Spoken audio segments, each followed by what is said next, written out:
The Percerad family is the oldest, most mysterious, and most sinister family of alchemists known to history. In their quest to understand the laws of the universe and find a way to attain divinity through the physical form, these mad alchemists once unleashed terrible biological disasters across the earth. However, 300 years ago, for unknown reasons, the family fell into decline. Isao Percerad, the family's only talented descendant and the greatest alchemist of that century, vowed to create biological weapons capable of rivaling the gods and restore his family's glory. He rejoices because, at that very moment, the most powerful biochemical weapon, the final Calamity, created by him, the greatest alchemist, after 400 days of tireless effort, is about to be completed. He tells the rat to begin the final phase and focus on the purity of the azoth culture fluid, which must not fall below 70%. The rat becomes irritated as he has told the protagonist countless times not to call him a filthy rat. He is the biochemical modification assistant, the gray rat, and chief assistant, Cheese. The assistant reports that the culture fluid's purity is currently at 99%. The test subject's heart rate is 15 beats per minute, her body temperature is approximately 25 degrees, and her vital signs are stable. Isao tells him to add 52 grams of black sulfur to the culture tank to remove excess impurities and harmful bacteria from the test subject. As soon as his assistant adds the black sulfur, the purity drops to 91%, but the vital signs remain stable. The protagonist tells him to add another 160 grams of white mercury to the culture tank to stabilize the subject's primary personality. As soon as the mercury is added, the purity drops to 85%, but the vital signs remain stable. The next step is to add 366 grams of yellow salt to the culture tank to reshape the soul. After it is added, the purity drops to 72%, but the heartbeat remains normal. Now only the final step remains. They must drain the residual fluid from the culture tank and depressurize it before opening it. His assistant closes the safety valve and opens the tank. Isao excitedly gazes at the final Calamity's physical form, for it is his greatest creation, a biochemical experiment capable of destroying the entire world. The so-called final Calamity is finally complete, and with its terrifying form, his new creation will be able to take its first steps toward conquering everything in its master's name. However, his creation looks somewhat different from what he had imagined. The protagonist is surprised and thinks he needs to examine it more closely. His assistant tries to stop him, as direct contact with the test subject's body is not permitted under the biochemical safety protocol. Isao tells his assistant to talk less and continues approaching his creation, thinking that perhaps the female form is merely a disguise used by the final Calamity. If that is truly the case, then those little things might simply be places where the final Calamity stores its energy, so he needs to test them. As soon as he touches them, their softness makes him realize that she is nothing more than an ordinary human. He continues examining her and tries to understand what happened to the left arm of the Angel of Extinction that he implanted, where the sorrowful eyes of the Emerald Empress that he inserted have gone, and why he cannot hear the sound of blood being pumped by the perpetual mechanical heart, the enhanced Type 1 inextinguishable heart that he transplanted. Cheese notices that the test subject has awakened and shouts for his boss to be careful, but she ends up falling on top of the protagonist.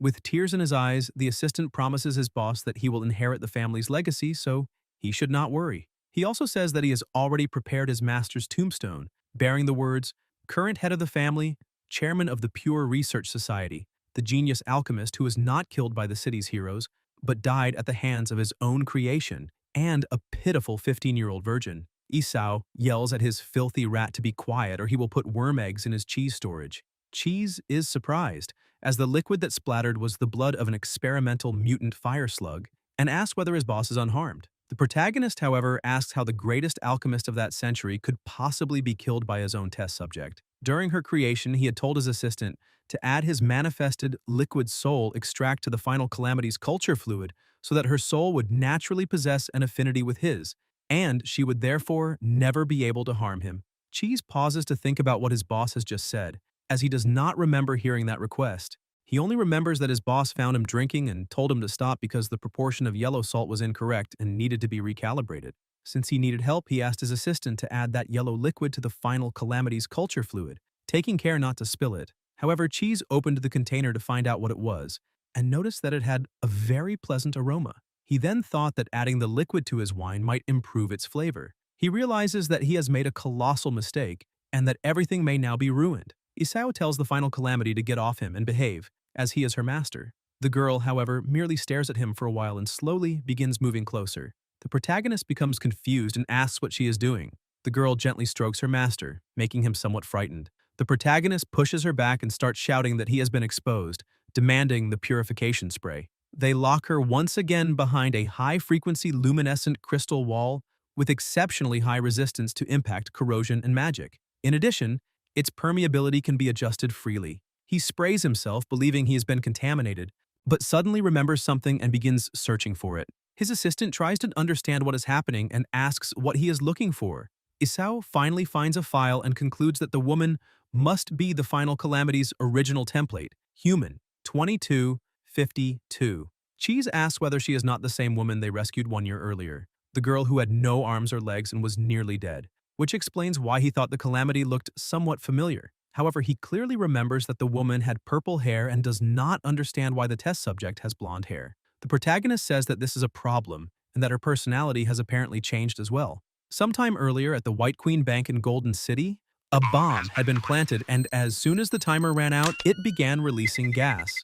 Meanwhile, in the restroom, the protagonist and his assistant remarked that the dragon spider toxin should have been released by then. They take their weapons as it is time to begin. As soon as they enter the bank, they find everyone lying unconscious, but one of the guards is still awake and asks how the two of them dare to rob that bank, as they clearly have no idea who owns it. The protagonist, however, neutralizes the guard as he has no interest whatsoever in listening to him. The shot transforms the guard into a kind of slime. Cheese looks at a woman and a child. Terrified, the woman tells them they can take whatever they want, but there is no need to hurt them. The assistant tells the boy that he is his favorite and takes his lollipop because it is strawberry milk flavored, exactly the way he likes it. They close the bank doors and begin carrying out their true plan. A short while later, they manage to reach the vault, and later that night, they celebrate while surrounded by money. The robbery had been perfect, and Golden City's most wicked criminal genius, the alchemist Isao, were the best words to describe him. His assistant suggests that the two of them go to the Black Lion Bar to meet some girls and celebrate with plenty of drinks. The protagonist, however, rejects the idea because the last time they went there, 1/4 of the money they had stolen was spent on alcohol and tips for those girls. This time, every last cent must be devoted to the final Calamity experiment.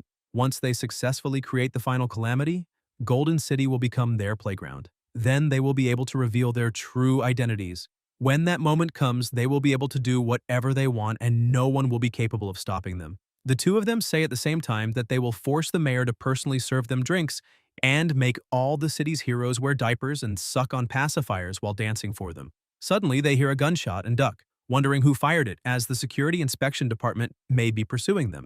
The protagonist, however, dismisses that possibility because the shot does not sound as though it came from a standard security inspection department firearm.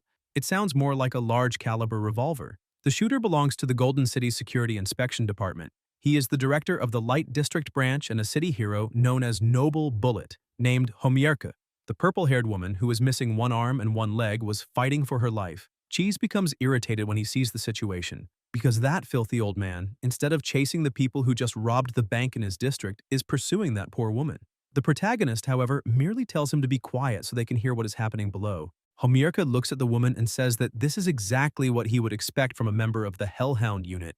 Even after enduring so many experiments, she managed to eliminate 5 of his elite detectives, but now she can do nothing but crawl like a dog. He orders her to reveal immediately where she has hidden the Hellhound unit's assassination list and says that if she cooperates, he may spare her life, since he is a knight. The girl, however, remains silent and trembling. Homierk begins to laugh as he had forgotten that, to prevent the unit's operational secrets from being leaked, all its members had their vocal cords removed and can communicate only through a special sign language. To him, they are a pathetic group. Even though she knows her life is hanging by a thread, the woman uses her remaining arm to attempt a counterattack, but Homierka notices the movement and shoots her hand, asking how she can still think about fighting back in a situation like that. Suddenly, a teddy bear falls to the ground. Homierka had already suspected that she still had the list, and when he sees the bear, he picks it up and asks what she is hiding inside the stuffed toy. The girl tries to stop him, but he strikes her and begins punishing her, as the teddy bear is apparently very important to her. If that is the case, then he will return it to her. He throws the bear onto the ground, but then shoots the toy, destroying it. Homierka thinks that it is fine, because even if he cannot obtain the list, bringing back her body will still earn him a reward from those superiors, though a slightly smaller one. Suddenly, the protagonist begins clapping, because no one would ever imagine that Golden City's criminal nemesis, The great hero known as Noble Bullet and director Homierka is actually a man obsessed with money. Homierke points his weapon at the protagonist and asks who he is. Isao asks for a moment to introduce himself because the person standing before him is Golden City's most wicked criminal and the greatest alchemist of all time, Baron Isao. The protagonist apologizes, as he had forgotten to introduce his right-hand man, Dr. Mad Rat. Cheese says he would like to correct one thing. He is not actually the right-hand man, but his partner in crime, because the two of them are equals. They begin arguing about it, but Homierka points out that he has no time for childish games and that if they keep interfering with his work, they may never see their mothers again. Isao tells his companion that the old man is underestimating them and that they need to show him what they are capable of. They then throw the two bags full of money onto the ground. Homierke realizes that they were responsible for robbing the bank. Isao and Cheese begin laughing, but Homierke says that boasting about one's own crimes to satisfy a distorted psychological need for achievement is a sign of inner insecurity and low self-esteem. Criminals who do that are usually low-level novices. He points his weapon at them and says that he does not like eliminating novices or trash because every bullet in his gun is extremely expensive, but that he will make an exception for the two of them that day. Since he is a knight, he will give them 3 seconds to run. Isao says that there is no need for such courtesy and asks him to fire because he would like to witness the elegant shot of Noble Bullet, Golden City's #1 marksman. Homierke is flattered by the praise and, because of that, decides to grant his opponents that pleasure. However, when he tries to pull the trigger, he realizes that he cannot. His head begins to feel strange, and he feels the weapon growing heavier and heavier. As soon as he looks at the money, he realizes that there was something inside the bags. Isao tells him that, unfortunately, he noticed too late. The muscle cell nerve interference gas is present at a concentration of 300 parts per million. Humans begin to suffer poisoning after approximately 8 seconds of exposure, and Homierke inhaled it for more than an entire minute. Still confused, Homierke asks what the two of them want and whether they intend to save the woman, but the protagonist tells him to stop joking because they are villains. Therefore, how could they possibly do something as heroic as saving someone? The truth is that they simply do not like the city's heroes. Isao transforms the old man into a slime, which runs away in complete terror. Cheese is disappointed because even those who possess silver hero licenses are nothing special. Now it is time to clean up the crime scene and get back to the fun. But when he looks at the protagonist, he notices that Isao is standing beside the woman and asks what he intends to do. Isao says that he is merely observing how much longer the woman can survive. Her left arm and left leg were severed a long time ago, as the wounds have already begun to rot. The palm of her right hand was pierced by a bullet. Nearly all her ribs are broken. Her right eye has been destroyed and all the nails have been torn from her fingers. Her vocal cords were deliberately burned. Her heart rate is irregular and she is already showing signs of heart failure. Finally, he detected 4 powerful toxins in her bloodstream. Therefore, it is a miracle that she has survived for so long. This makes him curious to discover what is so special about the woman that she was treated in such a way, because the security inspection department would not use such cruel methods against an ordinary person. Still confused, Cheese points out that the woman will not survive much longer and asks why they should concern themselves with it. They can simply ignore everything and return to the party, which is the most important thing at that moment. However, he realizes that the protagonist is not listening and shouts, asking whether he is truly thinking about saving the woman. Isao emphasizes that he has already made it clear that he is a villain, the most wicked villain in Golden City, and therefore, he will not save anyone. Asking such a question is practically an insult. For a moment, Cheese becomes frightened, thinking that his partner truly intended to save her, but the protagonist tells him to stop talking nonsense because they need to leave. As they walk away from her, the protagonist notices that the woman continues struggling to move, even after suffering all those injuries. However, he decides to ignore her because many people rot away in unknown alleys throughout that city every day, and it has nothing to do with him. Suddenly, a violent storm begins. The heavy rain will wash away every trace and all the blood from the city, and once it passes, everything will be forgotten. However, the girl, despite there being no explanation for why she is still alive, continues crawling while staring at the remains of the teddy bear. She advances inch by inch until she manages to embrace them. As soon as she gathers all the pieces, she accepts her fate, closes her eyes, and finally finds peace. However, at that exact moment, the protagonist returns and stands there watching her. In the nightmare nest, inside the operating room, Cheese asks whether Isao truly understands what they are doing. The protagonist replies that it is merely surgery, but Mad Rat shouts that they have just saved a life. He asks when the protagonist developed such a bad habit of saving people and wonders whether he has forgotten their true objective. Isao says that his objective remains unchanged. They will become the most wicked villains and make the world witness the terror and greatness of the Persirad family. However, to accomplish that, they need to create a biological weapon powerful enough to destroy the world, the final calamity which will surpass even the gods. The host of the final calamity must possess every extreme negative emotion: pain, sorrow, anger, and despair. Most importantly, however, there must be a trace of the purest kindness deep within her soul. That final trace of kindness is the key to making the final calamity controllable. The previous experiments failed thousands of times because the experimental hosts lacked that final piece, but that woman fulfills every condition. Still doubtful, Cheese points out the girl is so badly injured that she could die at any moment. The protagonist says that if that is the case, they must immediately conduct the final calamity experiment. They need to divide the work. Cheese will be responsible for preparing the transplant materials, while Isao will prepare the blood of the cocoon of despair. Mad Rat quickly retrieves the left arm of the Angel of Extinction, the sorrowful eye of the Emerald Empress, the modified model of the inextinguishable artificial heart, and finally the corrupted fetal blood of the cocoon of despair. With everything gathered, the protagonist prepares himself, because it is time for them to begin creating a true miracle. Back in the present, the protagonist observes the result of his experiment, while his assistant asks what they will do now. Isao explains that the following morning they will begin the routine of observation, cultivation, and testing. Cheese asks what will happen if the girl turns out to be a failure, but without a moment's hesitation, the protagonist says that they can simply dispose of her because he has no need to keep a failure by his side. In his room, Isao lies in bed trying to sleep, but he remembers what happened. He gets up, wondering why he cannot fall asleep. Still lost in thought, he decides to check on the situation because although the specially reinforced white crystal walls of Culture Tank 1 possess incredible resistance to impact and corrosion, it is better to take a look just to be safe. As soon as he observes the girl, he notices that she's behaving well and concludes that he can relax. But when he looks more closely, he sees that she is trembling. Isao cannot believe that the mighty final calamity is afraid of sleeping alone at night. He tries to leave, thinking that she is inside his base, the Level 7 Nightmare Nest, more specifically in the observation area for high-risk experimental subjects. Suddenly, however, his legs freeze. He remembers exactly what happened and decides to open the tank again, telling her to come out because he will take her somewhere slightly better where she can sleep. As they walk, they pass high-risk experimental subject number 8, the Savage Dragon, who shouts that once he gets out of there, he will swallow the protagonist whole.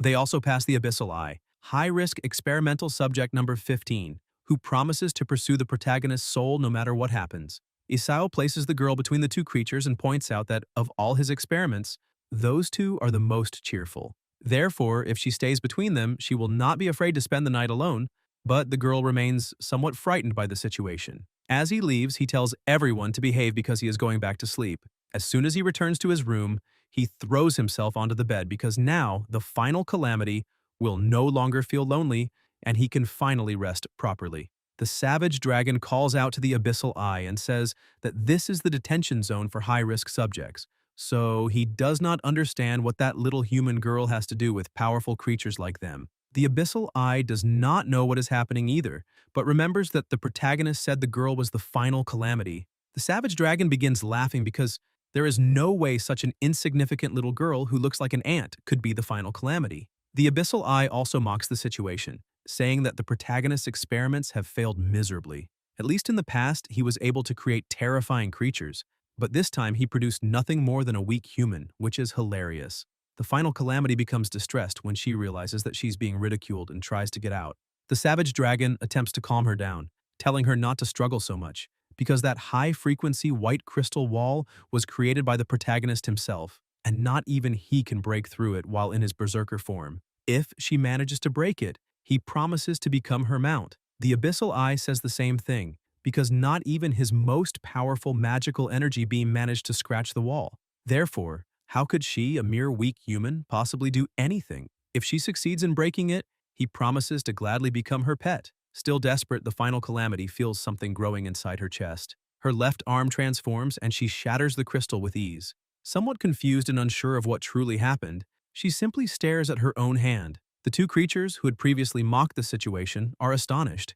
The great Savage Dragon bows and begs his elder sister to accept his reverence, promising to become her horse and pleading with her to help him escape from that place.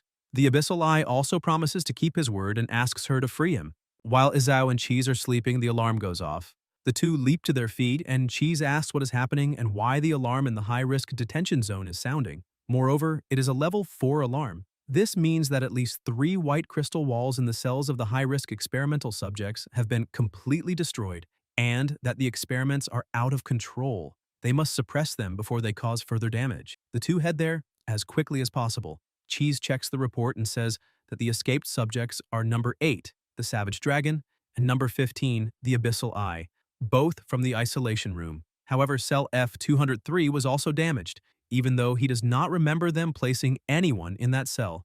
Isao is surprised and asks to see it. As soon as he looks, he is pleased to discover that the girl has managed to manifest the left arm. Cheese becomes irritated and demands that the protagonist explain how the final calamity was transferred to the observation area for high-risk subjects. As soon as they enter the area, they realize that everything is in chaos. The protagonist says that this is enough and that the two of them must have had plenty of fun already. As soon as he sees the protagonist, the Savage Dragon shouts that he has been trapped like a laboratory rat for far too long and that he will now show him what he is capable of. There will be consequences to pay. Cheese, however, fires a gas into the dragon's face, causing him to panic and ask what it is. The protagonist explains that it is a grenade containing more than 200 dragon spider eggs. Since he is a dragon, he should already know what dragon spiders are. The Savage Dragon becomes terrified because those spiders are parasites that live inside dragons and subdragons, feeding on draconic species. Once infected, the host is doomed. Izao congratulates him, saying that he is very intelligent. The Abyssal Eye thinks that while the protagonist's attention is focused on that idiotic Savage Dragon, he can use his magical energy beam to destroy him. Isao, however, has not lowered his guard for even a single second. He throws a flash grenade, leaving the Abyssal Eye completely blind. With the situation under control, the protagonist asks what they would prefer, to continue fooling around or return to their cages. The Savage Dragon asks whether he truly thinks that is enough to make them surrender, because they still have their elder sister beside them. The Abyssal Eye points out that she can instantly melt even the strongest reinforced crystal walls, so Isao will not stand the slightest chance against her. Isao is surprised when he hears them call her their elder sister. The two move aside and the final calamity begins walking toward the protagonist. Izao becomes worried because she truly is the final calamity, and if she loses control, the situation could become extremely troublesome. The Savage Dragon begins laughing because it has been a very long time since he last saw the protagonist show even the slightest sign of fear. He tries to move the calamity by telling her that the protagonist imprisoned them, turned noble creatures into laboratory rats, and conducted experiments on both of them. That was a great humiliation, so she must avenge them. The calamity continues walking without saying a single word. Frightened, Cheese asks whether Izao has any emergency protocol capable of containing the final calamity's power. The protagonist points out that, theoretically, no material or method exists that can completely suppress the final calamity. She quickens her pace and suddenly leaps toward the protagonist, landing on top of him. The Savage Dragon laughs and says that it is still not too late for them to beg for mercy, because if they are obedient and help remove those dragon spider eggs, he may ask his elder sister to spare their lives. However, if they take too long, his elder sister will end up killing both of them. When he looks again, however, he realizes that the great and powerful elder sister is merely affectionately nuzzling Izao. The protagonist holds her face, says that he is trying to speak, and asks whether she is finished. The calamity merely smiles and continues staring at him. Isao understands what she is trying to say because apparently she does not want to sleep in that place either. He promises to find somewhere else for her, but asks her to stop trying to lick him because she is not a dog. The Savage Dragon and the Abyssal Eye try to convince their elder sister to use the same attack that melted the crystal wall. The protagonist, however, glares at them and says that, now that they have incited the final calamity to destroy the isolation room and disturbed his sleep, he must find a suitable way to thank them. A short while later, they're inside the elevator and the calamity tries to figure out how it works. Isao and Cheese, however, are exhausted and tell her to stop pressing every button. Meanwhile, the Savage Dragon is restrained in a strange position. He shouts that he is a noble dragon and that, even if he must wear a confinement and reflection suit, they should not put it on him in such a ridiculous manner because he does not know how he will ever show his face again in the high-risk experimental subject area. In the Abyssal Eye's cell, onions are scattered everywhere and he screams that his eyes are burning. A short while later elsewhere, several 9-headed Hydra hatchlings are swimming in the water, and the calamity happily observes everything.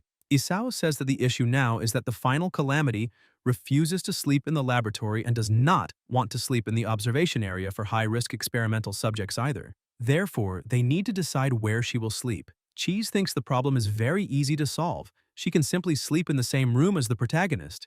Isao refuses and asks how he could possibly allow an experimental subject to sleep in the same room as him. He then asks why she cannot stay in Madrat's room. Cheese explains that the current situation is that the Calamity only feels comfortable when she is near the protagonist. If he forces her to sleep somewhere else, she may cause more trouble. Therefore, it is safer to keep her by his side. Isao eventually agrees because he added his soul extract while the girl was being cultivated, so it is only natural for her to possess a strong affinity for him. Cheese says that there is one small problem. He did not place the bottle of soul extract he had been given into the girl's culture tank, but instead drank its contents with his wine. The protagonist becomes furious and asks what he just said, but the assistant claims that it was not his fault since Isao insisted on giving him orders while he was drunk. He knows very well that liquid soul extract has a fragrance similar to wine, so in his confused state, Cheese simply assumed it was a drink. Isao continues arguing with his assistant, calling him a colossal idiot, because they now have no final safeguard for controlling the final calamity, and if she becomes enraged, they will all be doomed. Cheese asks him to stop arguing and look behind him. Suddenly, the Calamity jumps into the aquarium to get a closer look at the fish and becomes completely soaked. Isao orders the Calamity to get out of Ju's tank immediately because it is not a toy, but she continues ignoring him. The protagonist becomes irritated, asks whether she did not hear his order, and tells her to get out immediately, yet she continues playing in the water. He loses his patience and begins pulling her out, but a small accident occurs, and she falls on top of him once again. Isao tells her to get up because he cannot breathe, while his assistant laughs uncontrollably at the scene. Isao says that he is her master and gives her an order. She is never allowed to enter Ju's tank again. Cheese decides that the matter is settled and points out that the calamity is Isao's responsibility, so he is going back to sleep. The protagonist becomes irritated and asks whether he truly intends to sleep and leave him to deal with the calamity alone. Cheese says that he will give him some excellent advice. The Calamity Girl is merely a delicate young woman, so he needs to be a little gentler because if she becomes angry, the consequences could be unimaginable. Isao thinks that she is far from being a delicate girl since she is merely an experiment, but suddenly the Calamity sneezes and looks even more pitiful. Isao takes a deep breath and thinks that she is filthy and soaking wet, so she needs a bath.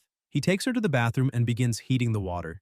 Isao holds her arm and uses one of his devices on her, causing her to feel slightly ticklish. He has already examined her 3 times, and apparently there are no pathogens in her body. Even so, he does not want an experimental subject using his private bathtub. However, it seems there is no other choice. He tells her that once he leaves the bathroom, she may enter the bathtub and bathe, but apparently she does not understand anything he says. He tries to explain more patiently, telling her that once he leaves, she should remove her clothes and get into the bathtub to wash herself, and asks whether she understands now. The girl smiles and nods, indicating that she does, but begins removing her clothes before he can leave the bathroom. The protagonist covers his eyes, slightly embarrassed, but begins wondering why he is behaving that way, because, in the eyes of a great alchemist, experimental subjects have no gender, and he should view the situation objectively. However, when he looks at his great masterpiece, he is unable to control himself and ends up losing consciousness. A few minutes later, he recovers and begins helping her bathe very carefully, washing her hair because she does not know how to do any of it by herself. As he lathers her hair, he tells her not to move or open her eyes, because if the shampoo gets into them, she could go blind, and he will not take responsibility. After washing her hair for a while, he asks her to tilt her head slightly backward and keep her eyes closed so that the water does not enter them. As he does this, he thinks that he must admit the carbon-based biological structure of his creation is quite fascinating. After finishing the bath, he hands her a towel and says that he is not her servant so she can dry herself. Even though she is the final Calamity Girl, he will not take care of her forever. However, he accidentally steps on the soap and falls into the bathtub with her. He complains that it hurt a little because he hit his head and thinks that perhaps it would have been better to take her directly to the sterilization room and blast her with a high-pressure water gun. The Calamity stares at him and moves slightly closer, making him even more embarrassed. At that exact moment, Cheese opens the bathroom door and says that he found a shock collar in case the protagonist is still worried that the Calamity might attack him. Upon seeing the scene, he simply closes the door, concluding that he had been worrying for nothing. Suddenly, he opens it once again and says that if his master is truly thinking about doing that sort of thing with a high-risk experiment, he should wear a protective suit against bodily fluids just to be safe. Isao orders him to leave immediately. Outside, Madrat thinks that this is truly impressive because, although his master possesses unparalleled alchemical abilities, he is still merely a young virgin. He looks at a picture of his mistress and thinks that she can rest assured, because the young master's preferences are perfectly normal. Back in the bathroom, the protagonist, still irritated, begins helping his creation get ready. As soon as he picks up the hairdryer to help dry her hair more quickly, she sees its reflection in the mirror and has a vague memory of what happened at the end of her life. Isao tells her to stay still because he is going to dry her hair, but when he looks ahead, he realizes that she is no longer there and asks where she went. Looking to the side, he notices that she is hiding behind the curtain and becomes slightly confused. As soon as he opens the curtain, he tells her to stop playing because it is already very late, but the Calamity is trembling with fear. Isao tries to understand whether he did something to frighten her, because she was not afraid of the savage dragon or even the abyssal eye. Suddenly, he remembers the hairdryer. Since the device is shaped like a firearm, it probably reminded her of the night when Noble Bullet hunted her. Apparently, her brain still retains fragments of her personality and memories from before the experiment, which makes the situation somewhat more troublesome than usual. The protagonist calls her over and shows her the hairdryer, frightening her even more, but then decides to turn it on. She does not even open her eyes, but when she realizes that he is merely using the device normally, she relaxes again and begins using it by herself. However, she spends 20 minutes playing with the hairdryer, and Isao thinks that if he had known this would happen, it would have been better to let her remain afraid of it.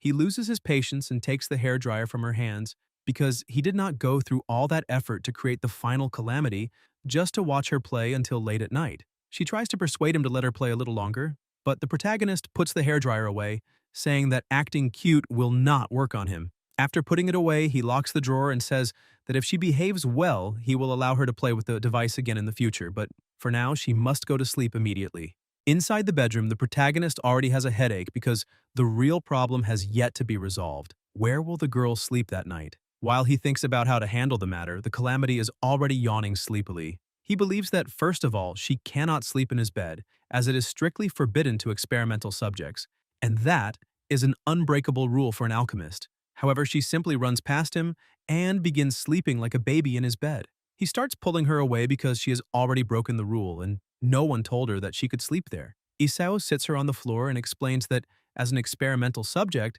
she is not allowed to climb onto his bed.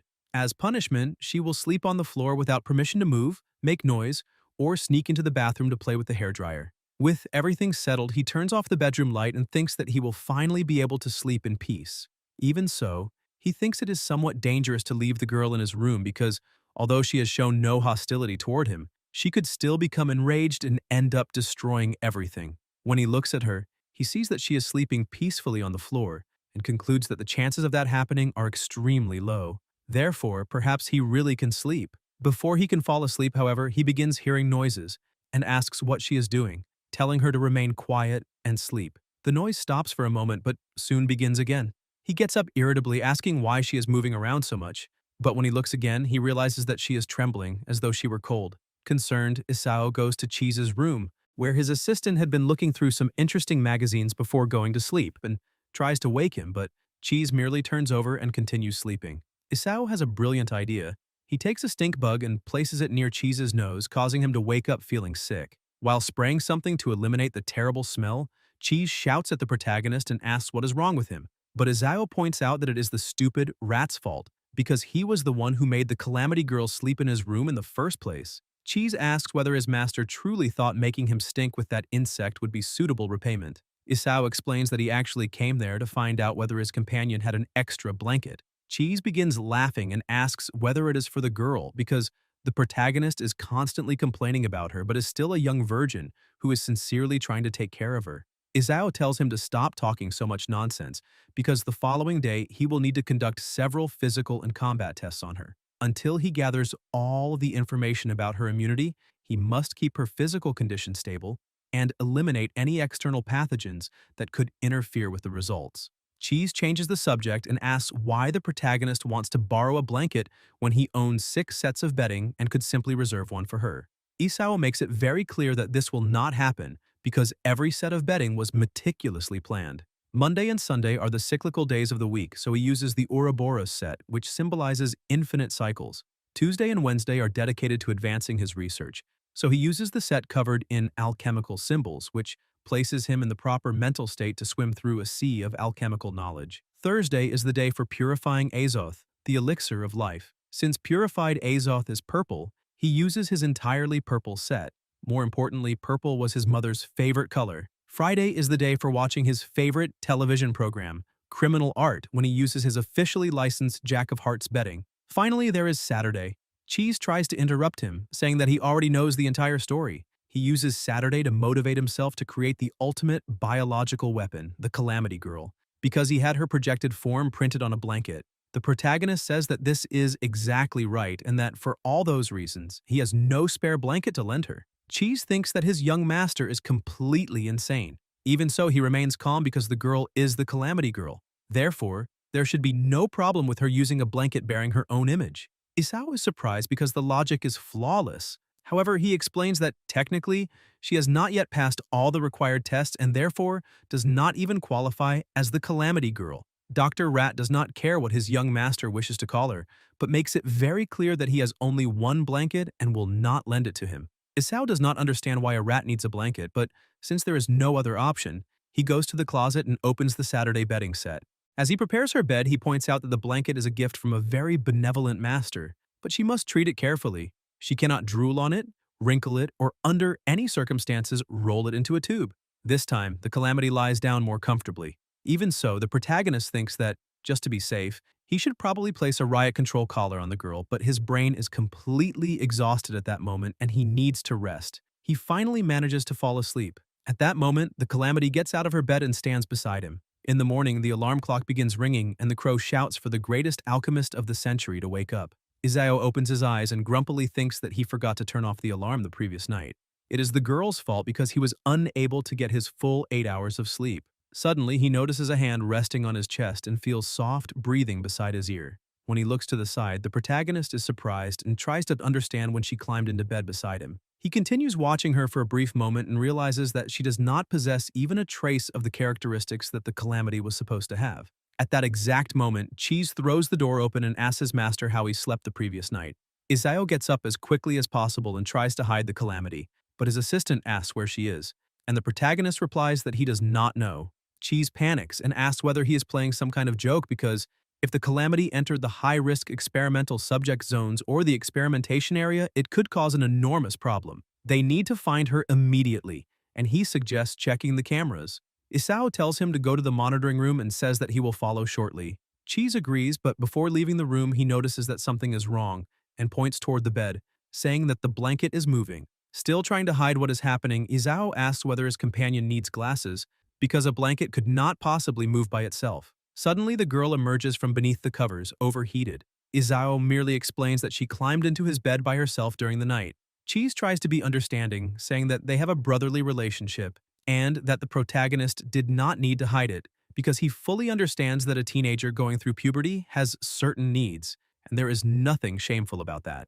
Little Isao is finally growing up. The protagonist, however, merely sprays something into his older brother's face, causing Cheese to roll across the floor and nearly become sick because Isao used a 300% concentrated stink bug gland extract, a weapon developed to deal with the city's heroes. Isao explains once again that he already said the Calamity climbed into his bed by herself, so Cheese needs to stop talking so much nonsense. Now they must prepare to begin all her tests. They go to the experimental testing zone, specifically the physical data collection room. Cheese begins taking her measurements and discovers that she is 1 meter and 71 centimeters tall. Dr. Rat mocks him again because the Calamity Girl is 11 centimeters taller than the protagonist. Therefore, if he wanted to kiss her, he would have to stand on his tiptoes. Isao points out that he is still growing and that he does not want to kiss her. The second physical test is the weight measurement. She currently weighs 64 kilograms. The protagonist considers that far too little because the left arm of the Angel of Ashes alone weighs much more than 64 kilograms. Combined with the high destiny fetal blood of the cocoon of despair that was injected into her, her weight should be at least 800 kilograms. Cheese needs to take the most important measurement, her bust. He is impressed to discover that she wears a size 36D and thinks it is perfect. Isao becomes slightly irritated and tells him to stop measuring irrelevant things. They move on to the next test, which measures lung capacity. Isao explains that she must first inhale as deeply as possible and then blow into the tube with all her strength. The Calamity becomes excited and says that she understands. The protagonist tells her that it is her turn. She inhales as much air as she can and holds her breath for a while. The protagonist becomes concerned, asks what she is waiting for, and tells her to blow into the tube, but she simply holds his face and kisses him. At that exact moment, as usual, Cheese enters the room asking how the lung capacity test went and encounters a somewhat unusual scene, although he is already beginning to grow accustomed to situations like that. The Calamity proudly looks at the meter, believing that she performed the task perfectly, but when she notices that it did not move, she becomes slightly upset. Isao goes to the bathroom to wash his mouth while his assistant continues laughing, as he nearly died from laughing so hard after seeing him get kissed by his own experimental subject. He is probably the first member of the family to receive such a great honor. Isao tells him to stop fooling around, but Cheese continues mocking the situation. The protagonist splashes water on him because he has been talking far too much lately. Isao puts on a protective mask, but Dr. Rat points out that he has already examined the girl more than 10 times and that she carries no pathogens, so there is no need for him to wear it. The protagonist, however, is already losing his patience and says that his assistant will handle the remaining tests. The next one is the sit and reach test. She reaches 8 centimeters and falls within the level D flexibility classification, which is normal for humans. In the 50-meter sprint, she completes the course in 6.2 seconds, which is also normal for humans.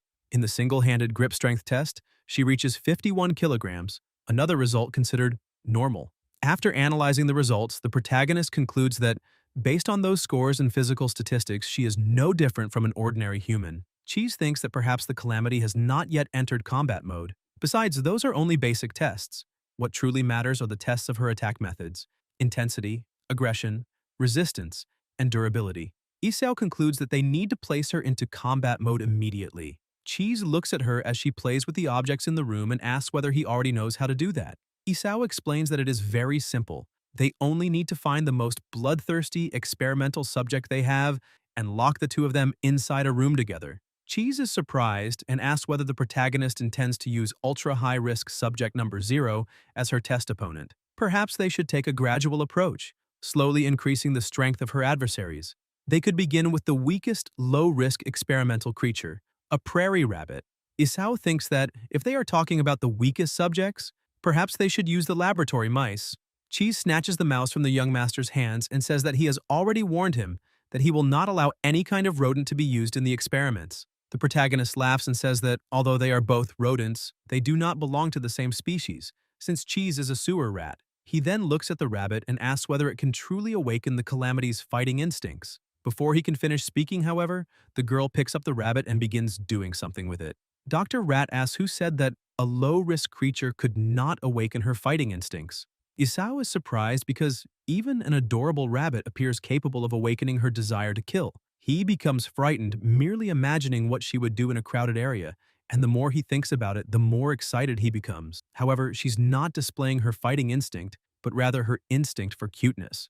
The two of them are disappointed, but Isao injects something into the rabbit. His assistant becomes curious and asks what he injected into the animal. Isao explains that it was the newly upgraded Frenzied Evolution number 6, whose transformation speed has been increased 29-fold. Suddenly, the cute rabbit begins transforming into an enormous monster.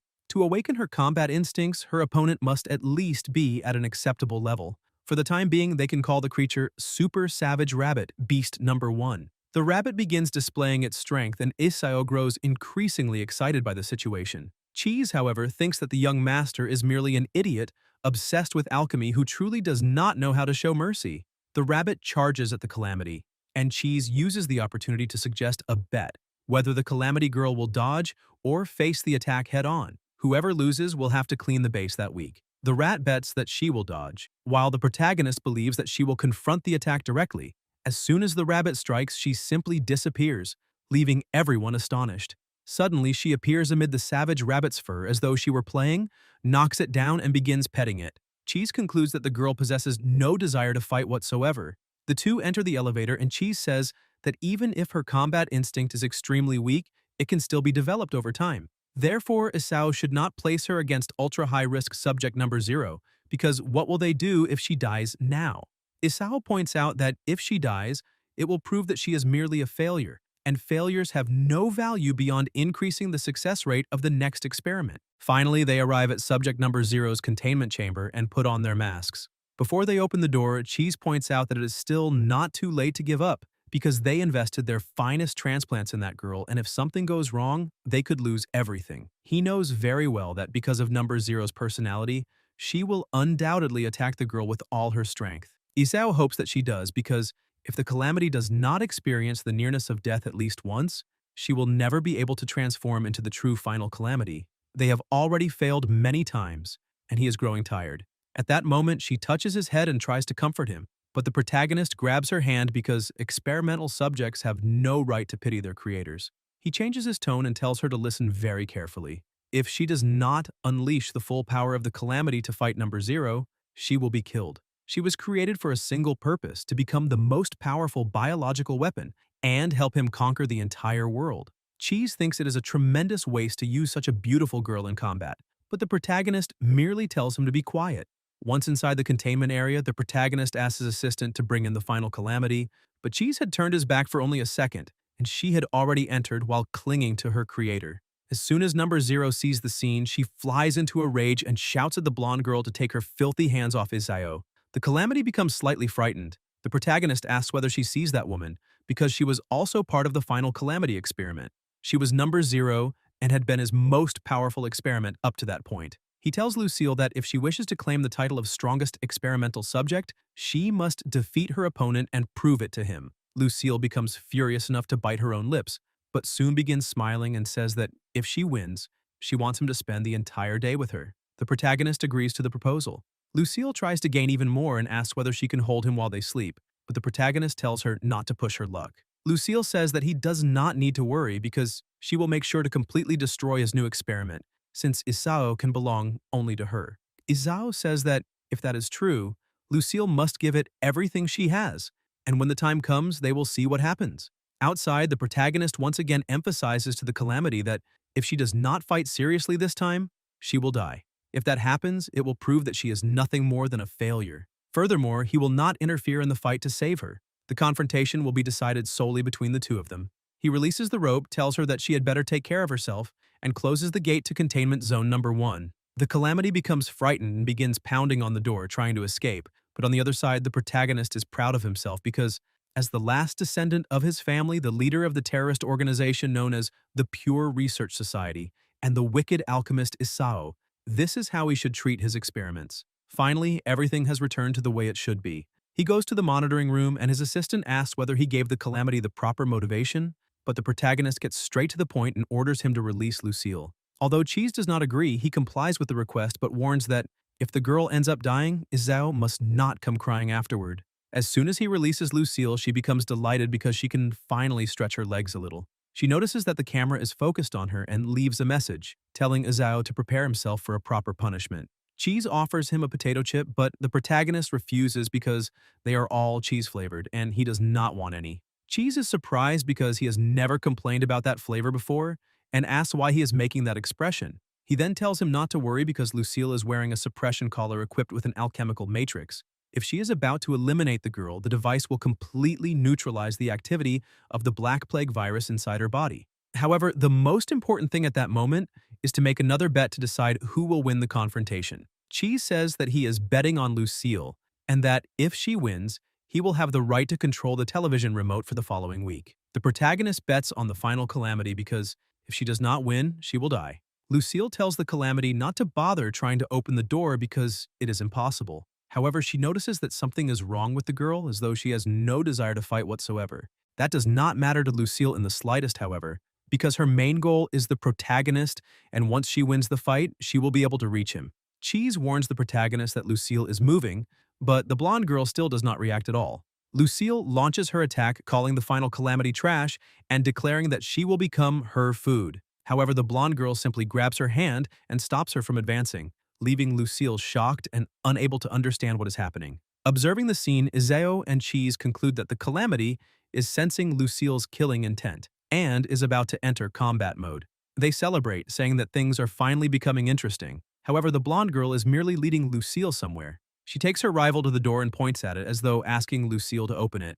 Watching this, Cheese becomes frustrated when he realizes that the blonde girl does not actually want to fight and merely wants Lucille to open the door while the protagonist comments that this is impossible and calls the blonde girl stupid. Meanwhile, Lucille feels an overwhelming pressure and asks whether the Calamity expects her to open that door. The Calamity begins smiling as she nods. Lucille finds it pathetic because the supposed ultimate biological weapon, the final Calamity, is nothing more than an idiot. Lucille grabs the Calamity's hand and shows her how she will leave that room.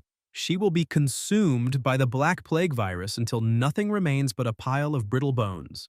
Then she will be thrown into the non-recyclable trash and carried out of there. The Calamity's body begins turning purple and strange markings appear all over it.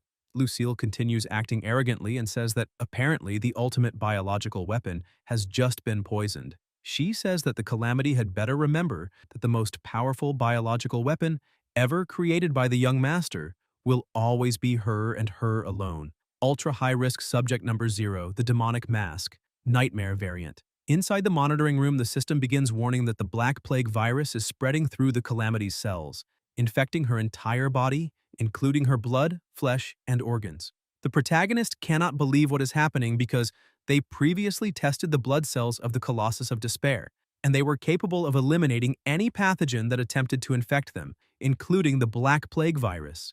The Calamity begins experiencing intense pain and can barely move. Lucille continues laughing and says that this is pathetic because apparently the ultimate weapon will die easily, and the fight was not entertaining at all. Cheese also becomes desperate and tells the protagonist to stop the experiment immediately because the Calamity is about to collapse. Isao, however, tells him to remain calm and observe the data because it shows that the virus has infected only 30% of her red blood cells, 42% of her organ cells, and 38% of her nerve cells, figures that are still nowhere near the fatal limit. Only when she is on the verge of death can the blood of the Colossus of Despair truly awaken, forcing her to transform into the true final Calamity. This is their only chance, so they need to remain calm. Lucille humiliates the Calamity and asks the protagonist whether she truly is the final Calamity because she is so weak that it is almost funny. The girl continues breathing heavily, unsure of what to do. Lucille tries to provoke her, saying that earlier the Calamity was full of energy and trying to open the door, but now she remains completely silent. Cheese warns that the virus has already infected more than 70% of her cells and asks whether they're going to stop the experiment or not. The protagonist, however, stands firm and says not yet, asking him to wait a little longer. The inexhaustible heart is an artificial mechanical organ, so the virus cannot infect it. Furthermore, the virus has not yet reached her brain cells. Lucille realizes that nothing is happening and concludes that her master is not so attached to the girl after all. In that case, they can prepare to enjoy the show. Lucille tastes her opponent and thinks that even though she is a worthless experiment, she has an inexplicably delicious flavor. Now it is time for the grand pre-meal ritual. Using her ability, she restrains the Calamity. Cheese screams desperately because the virus has already infected 90% of her cells. They cannot wait any longer, and he begs the protagonist to activate the Matrix suppression collar immediately.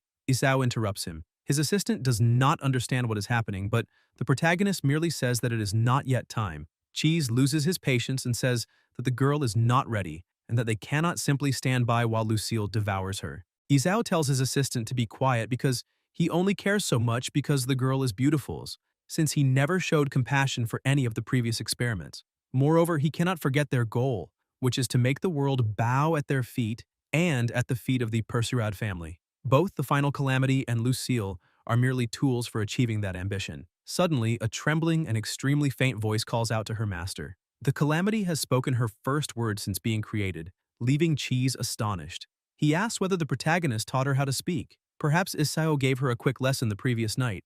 After countless attempts by the Calamity to climb into his bed and being thrown out by the protagonist, he teaches her that the word no means no, and that experimental subjects cannot sleep in the same bed as him. Even so, she continues trying as though upset. Isao is slightly moved and says that he will make an exception. If she can call him master, he will allow her to sleep in the bed for 30 minutes. Although her vocal cords were burned in the past, the Azoth solution he used to heal her completely restored all her injuries, including her vocal cords.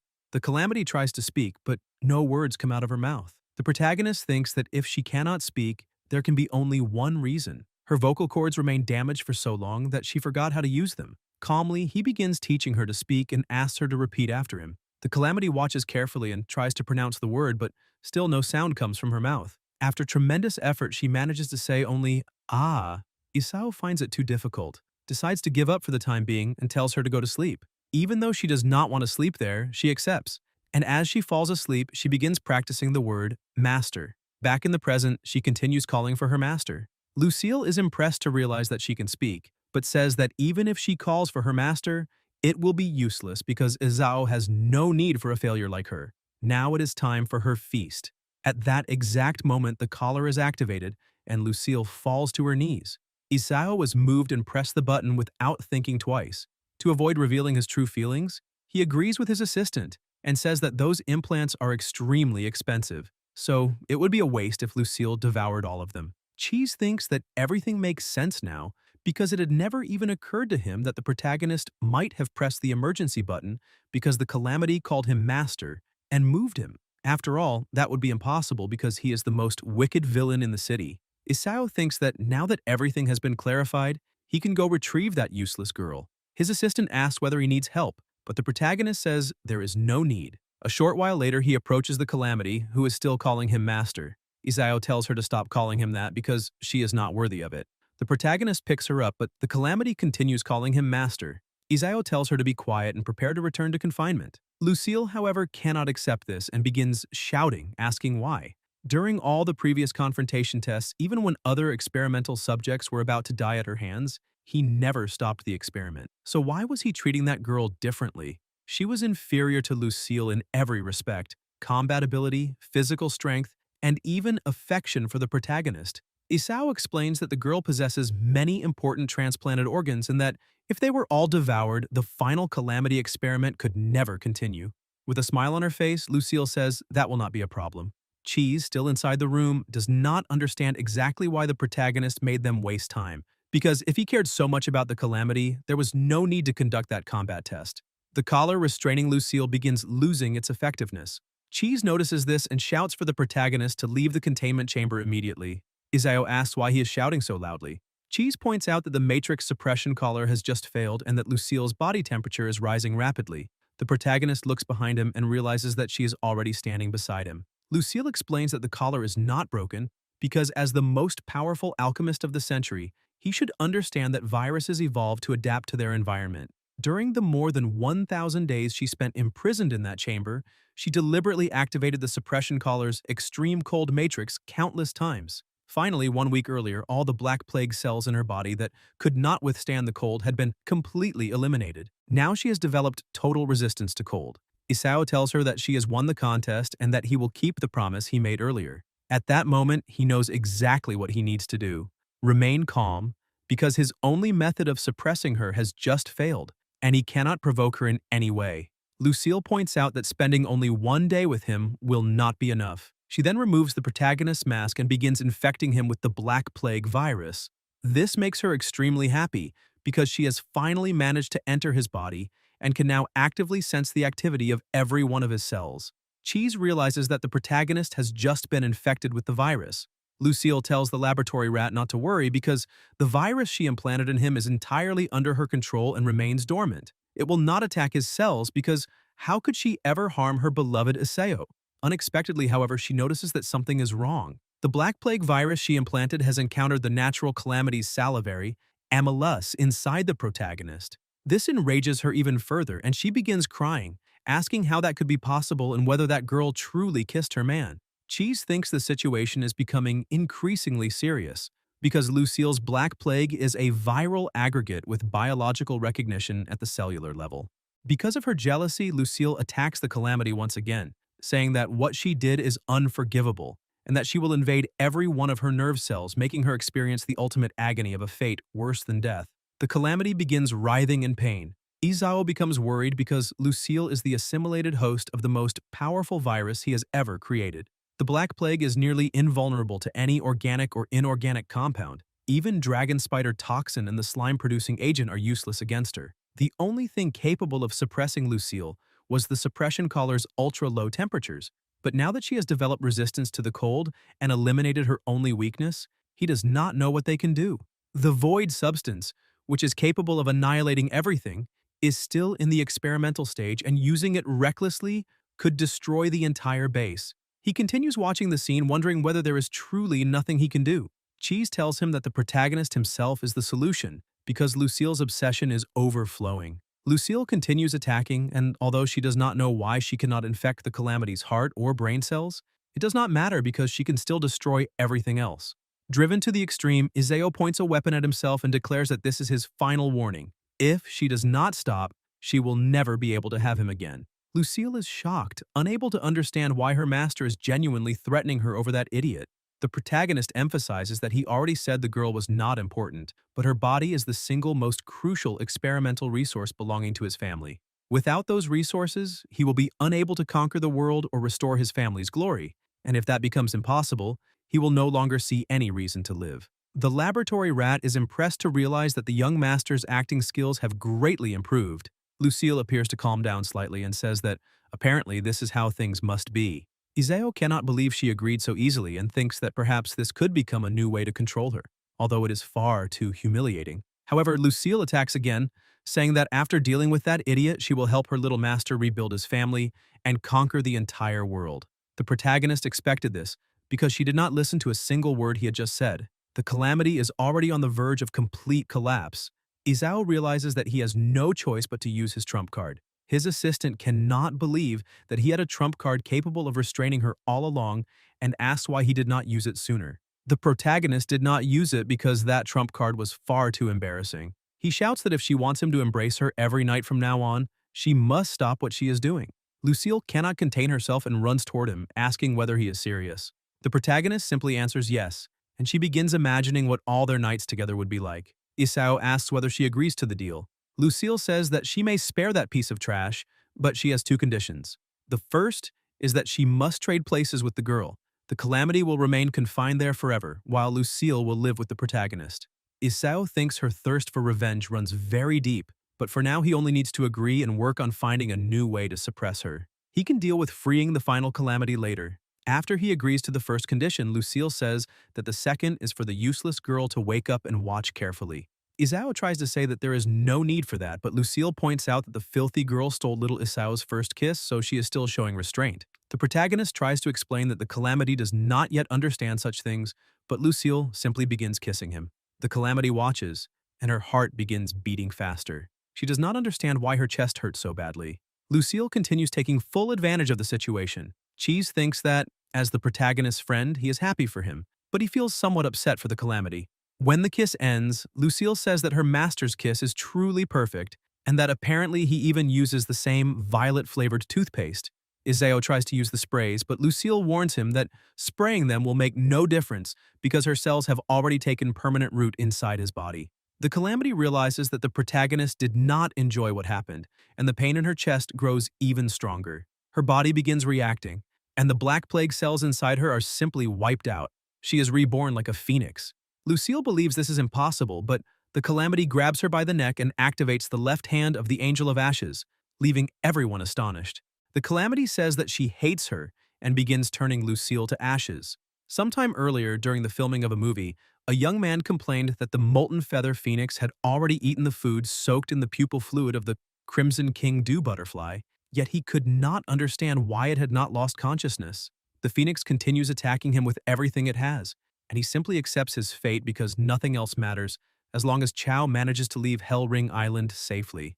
That alone would be enough. At that exact moment, a woman arrives, saying that sacrificing himself without her permission will not make her value him. Chow blocks the attack, and the young man is impressed that she returned to help him. Chow easily contains all the flames, and while touching his face, says that from that moment onward, he is forbidden from leaving her again. The two slowly move closer, but before the kiss, Chow steps on his head in irritation, because she already said that the scene was supposed to be filmed out of sequence. So who gave him permission to shove his foul-smelling mouth into the middle of the scene? The director calls for the filming to stop and informs Lord Xiaohu that they have prepared a banquet of deep-sea giant clams for him. Therefore, the Lord may take a break and eat something. If there is any problem with the chairwoman, she will personally investigate it. The place is Golden City at White Queen Film Studio, specifically temporary filming base number 12. Located inside the crater of an artificial volcano. The director approaches the chairwoman and asks her to calm down. Chow is actually the White Queen, the city's second-ranked hero, the chairwoman of the film production group, and the greatest actress in the world. The director explains that the young man is someone they have only recently hired, so he is unfamiliar with the rules. In any case, he resembles the first mayor. The chairwoman thinks there is only a slight resemblance because the young man does not possess even a trace of her father's aura. Furthermore, his acting is terrible, and the expression he made while being burned looked extremely fake. Therefore, they need to replace him. The director agrees that her father founded the great city, but they have already interviewed more than 2,000 people and replaced more than 700, so the budget is running somewhat low. Chow says that if money is the problem, they should simply add another 200 million to the production budget of the film Feather Hunt, and instructs them to withdraw the amount from her bank. However, one of the women present informs the chairwoman that her bank has been robbed. Chow is surprised by the news. The woman continues explaining that the thieves were a pair, a human and a humanoid rodent. They placed a timed poison gas device inside the bank's ventilation ducts, paralyzing everyone inside before carrying out the robbery. She shows the device to the chairwoman, and as soon as Chow sees the symbol, she already has an idea of what it means. The woman continues saying that Homirka, the head of the Light District Security Patrol Department, was struck by an unknown biochemical weapon while searching for the two thieves and was transformed into a disgusting slime. The Light District is now in complete chaos and is requesting assistance. The chairwoman interrupts her assistant and tells her to inform those useless patrol officers that they do not need to interfere in the matter. The assistant is somewhat surprised because the Light District is still the hero's assigned operational zone. Chow says that it does not matter whether she is currently on duty as a hero. Those thieves may possess the answer to a question she has wanted to resolve for a very long time. Therefore, her order is direct and clear. They must mobilize every group and find the thieves at any cost. The director asks what will happen to the filming. The chairwoman orders it suspended because she has more important matters to handle at that moment. During the suspension, the entire crew's salaries will continue to be paid as usual. The director thanks her, but still has questions about the actor playing the male lead. Chow had nearly forgotten about him. She approaches the young man and asks whether he truly intended to kiss her. Terrified, the poor man apologizes, saying that he is deeply sorry and will never dare to do such a thing again. Chow creates a piece of ice and places it inside the young man's mouth, saying that if he can melt the extreme ice, she will spare him. Furthermore, if his face did not resemble her father's, he would have died the moment he dared bring his mouth near her. She thinks that no man in that world has the right to approach her, except her own father. During her childhood, the Calamity was merely a poor girl. She accidentally knocks over a bucket of water and begins trembling in fear. An evil woman asks who gave her permission to clean the floor while she was playing with her toys. She snatches the teddy bear from the child's hands, throws it into the water, and begins trampling it, saying that holding something given to her by that bothersome person who's already dead brings bad luck. The girl apologizes to Aunt Shimon and begs her not to step on the toy, but her aunt simply slaps her across the face. The child's father holds his daughter and tells Jimon that spilling a little water does not justify such severe punishment. Jimon asks when the two of them began pretending to share such deep affection as father and daughter, and tells him not to forget who rescued him from a mediocre theater troupe where he was starving and turned him into the kingdom's playwright. Suddenly, a strange man appears and asks whether this is the family that voluntarily applied to provide a child soldier. Jimon says that it is and points at the young girl, saying that she is the stupid child in question. Mailer becomes frightened and asks who the man is and why he entered the house without even knocking. The man asks why he should knock, because within the kingdom, there is nowhere the Mingquan organization requires permission to enter, not even the king's bedroom. Mailer is terrified to discover that the man belongs to the Mingquan organization and asks what Jimon is planning to do. Jimon insists that she is merely trying to find a good home for that bastard woman's daughter, because she heard that members of the Mingquan organization are trained from a young age. That is why she asked the girl's father and the Mingquan commander to submit the application. The man looks at the girl and asks whether she is the only child. Jimon says that she is and adds that he should not be deceived by her small size, because she is very strong, can go 3 days without food, and still remain capable of speaking. She will definitely make excellent property for the Mingquan.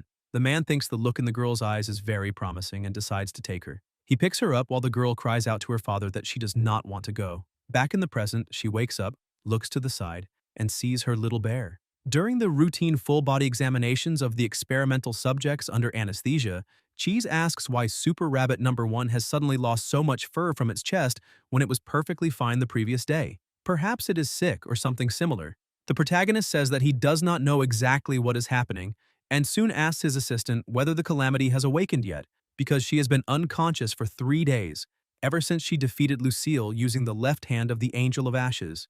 The laboratory rat explains that she is not awakened yet, but her vital signs are stable, so it should not be a serious problem. However, he still does not understand why the protagonist needed a needle and thread the previous day. Years earlier, several serum devices were connected to a machine monitoring a patient's heartbeat, while a woman attempted to heal the leader of the underworld hounds, the Hound Master. A man enters the room and greets his master. He is the first of the underworld hounds, and his name is Doberman. The leader asks how the elimination operation went. Doberman reports that Castor, Rottweiler, Papillon, and Gauzo were eliminated by the city's heroes while attempting to infiltrate the Golden Zone. The leader cannot believe that not even his most powerful hounds managed to enter the Golden Zone and eliminate the traitors who betrayed the Latoma dynasty. Doberman explains that there is one exception. Yorkshire managed to survive, but she is currently missing. The leader shouts for him to find her immediately.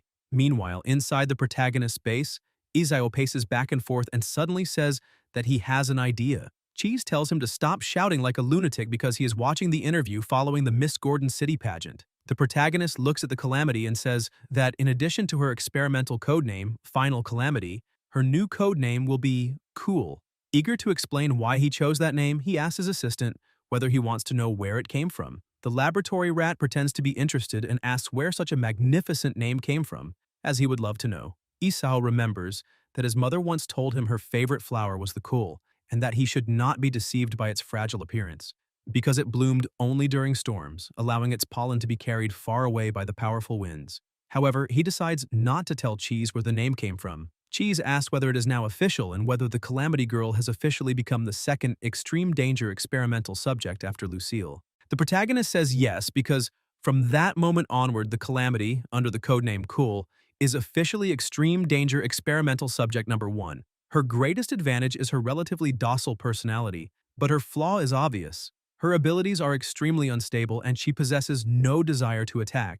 Therefore, they need to analyze the situation and determine what caused her to use the left hand of the Angel of Ashes. The first time she used it was in the containment zone. He reviewed the recordings from that night and it seemed that she hated sleeping there. The laboratory rat says that this is extremely obvious because she wanted to sleep with the protagonist, but Izao becomes irritated and tells him to be quiet so that he can continue his analysis. The second time he saw her use that ability was 3 days earlier when she fought Lucille. He assumes that upon seeing him bend down to spray disinfectant, she believed that Lucille was attacking him, which awakened her desire to fight. The boiling blood cocoon instantly expelled the Black Plague virus from her body and unleashed her ultimate attack, the thermal pressure vaporization cannon. Cheese asks the young master to stop giving everything such ridiculous names. The protagonist explains that this is the name he gave the technique Cool used with the left hand of the Angel of Ashes, and that it sounds truly incredible. He continues his analysis, explaining that the cannon's temperature also varied significantly. The second time she released it, the instantaneous temperature was close to that of a solar eruption. Even the heat-resistant Black Plague virus was completely vaporized in an instant. Cheese points out that if Lucille had not been wearing an extreme cold riot control collar capable of neutralizing some of the thermal energy, she would have died almost immediately. She barely managed to survive, but she has still not recovered. Cool's stomach begins to growl, and she says that she is hungry. The laboratory rat argues with the young master and asks whether he has not fed her at all since she was created.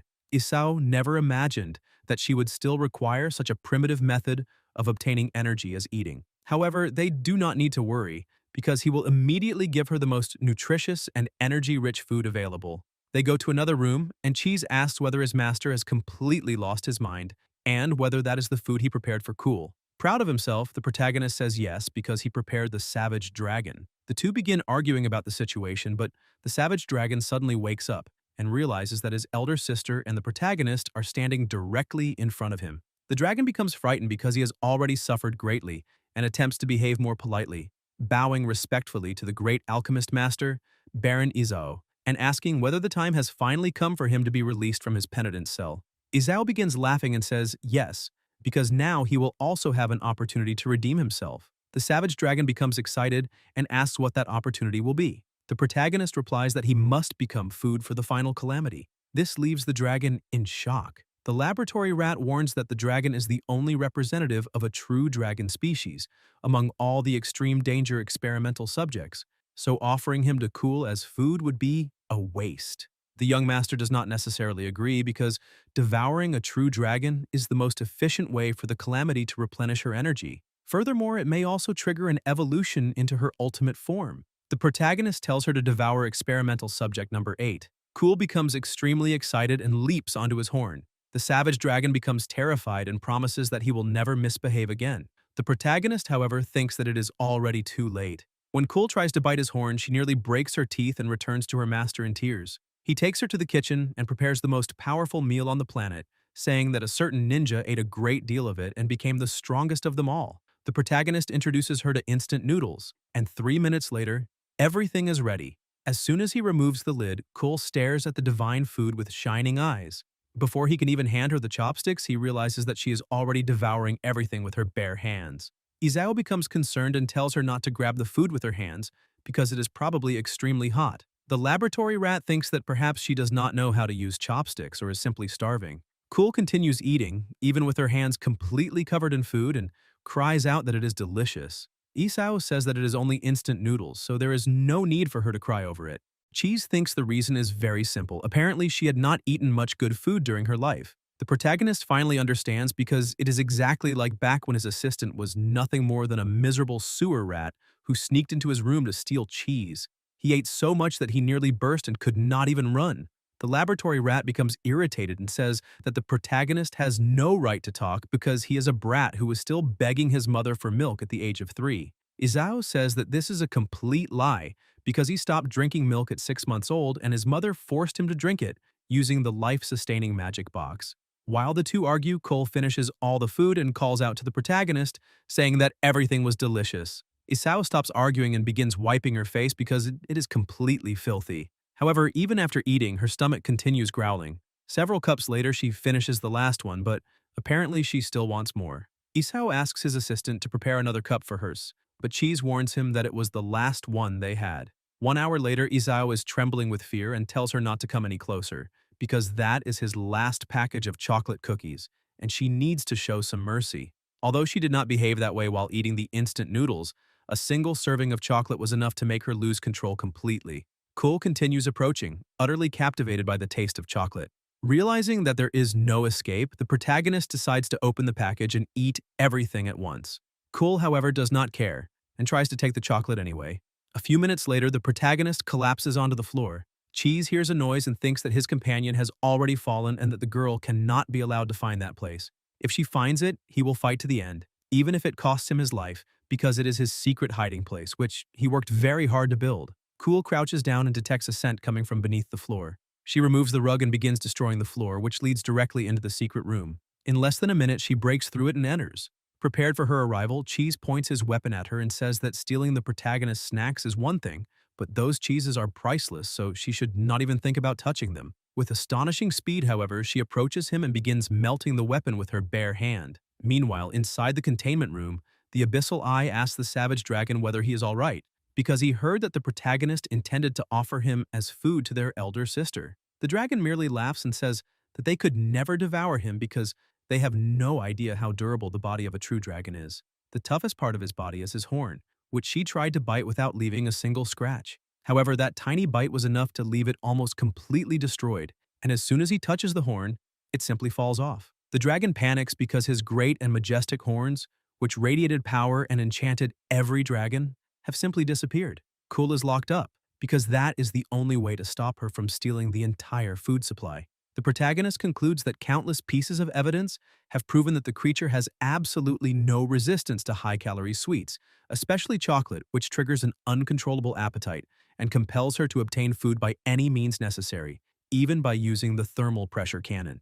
There was not even a single sesame seed left in the kitchen because she had eaten everything. Isao notices that his assistant is unusually quiet and asks why he is not saying anything. The laboratory rat explains that 400 blocks of the most expensive cheese in the world, premium aged Storm Valley cheese, 10 of which were signed limited editions, produced between the years 872 and 1012 of the new calendar, spanning nearly 140 years, were all devoured by her. Therefore, that evil experiment must be severely punished. He draws the emerald blade and says that he will cut her into 1,200 pieces, but the protagonist points out that she is a very cute girl. Cheese changes the punishment and says that in that case, he will wash her eyes with alchemical aqua regia and king slime digestive fluid. The protagonist, however, continues saying that she is merely a cute girl. His assistant insists that he will have the brain-sucking biomosquitoes clean out her head, but once again, the protagonist says that she is merely a cute girl. The laboratory rat becomes irritated and says that he understands, so they can simply give her a light spanking and settle the matter. Izao thinks that his assistant truly has not changed and that his weakness remains exactly the same. However, he acknowledges that Cheese is right. She needs to be punished, or they will never be able to enjoy desserts inside the base again. He removes his glove, takes her to a corner of the room, and asks whether she is ready to receive her punishment. The girl does not fully understand what is happening, and the protagonist thinks that she has the mentality of a 2 or 3-year-old child. For children of that age, a few firm spankings are the simplest and most effective punishment. He gives her the first spank, and she lets out a small cry. The protagonist continues saying that this is for being so greedy, stealing their supply of sweets and desserts, and recklessly using her powers. Sometime later she is crying, but Isao believes that this will teach her not to repeat what she did. The laboratory rat says that the real problem now is that the base has nothing left to eat except experimental feed, so they need to restock immediately. The protagonist agrees because he has not even eaten dinner, and all of this is her fault. Cheese asks what they will do with Cool while they search for food, and suggests that perhaps they could leave her at the base. Isao thinks that his assistant is losing his mind because she would destroy the entire place if he were not present. Therefore, they have no choice but to bring her along. They change their clothes and depart on Operation Food Acquisition, but one small thing is still missing. Cheese looks at her and concludes that if they are going to pose as villains, they should at least do it with style. The protagonist agrees because even on a restocking mission, they must maintain a certain degree of elegance. He activates the transportation matrix with the lighthouse district as their destination. Slightly frightened, Kul holds the protagonist's hand and he becomes confused because one moment she is far too bold and the next she is extremely timid. Everyone closes their eyes, and after a brilliant flash, they are transported to another location, their criminal paradise. Izao tells her to hold his hand because they need to leave. He picks her up and leaps, activating his anti-gravity matrix. Kul becomes slightly frightened, but as soon as she realizes that they are no longer falling, she calms down. Now able to fly, they head toward their true destination in the city center. Kul is impressed by the heroine statue. Isao is already losing his patience because that rat is taking forever to buy a single hot dog. A boy walking with his mother asks her to look at the young lady climbing so high. Isao asks what idiot is climbing Camilla's statue because it is a high-priority inspection zone during hero operations. Not to mention that the statue is under constant surveillance by the security patrol department. Then he realizes that the boy said it was a woman. He looks beside him and sees that Kul is no longer there. When he looks up, he realizes that she is almost at the top of the statue and orders her to come down immediately. Kul, however, continues climbing, and when she reaches the top, she waves at her master. Meanwhile, at the hot dog stand, the laboratory rat has restrained the vendor because he already told him several times that he does not like mustard or black garlic since he hates sour things. With the hot dog in hand, he returns to the square, saying that it took a little longer than planned because that man would certainly cause trouble again. Suddenly, he notices a crowd gathering and several guards running toward the scene. Cheese cannot believe that he was gone for only a moment and all that chaos has already begun. A guard picks up a loudspeaker and announces that the statue is one of the city's landmarks and that climbing it is strictly forbidden. Therefore, if she does not come down immediately, they will be forced to use force.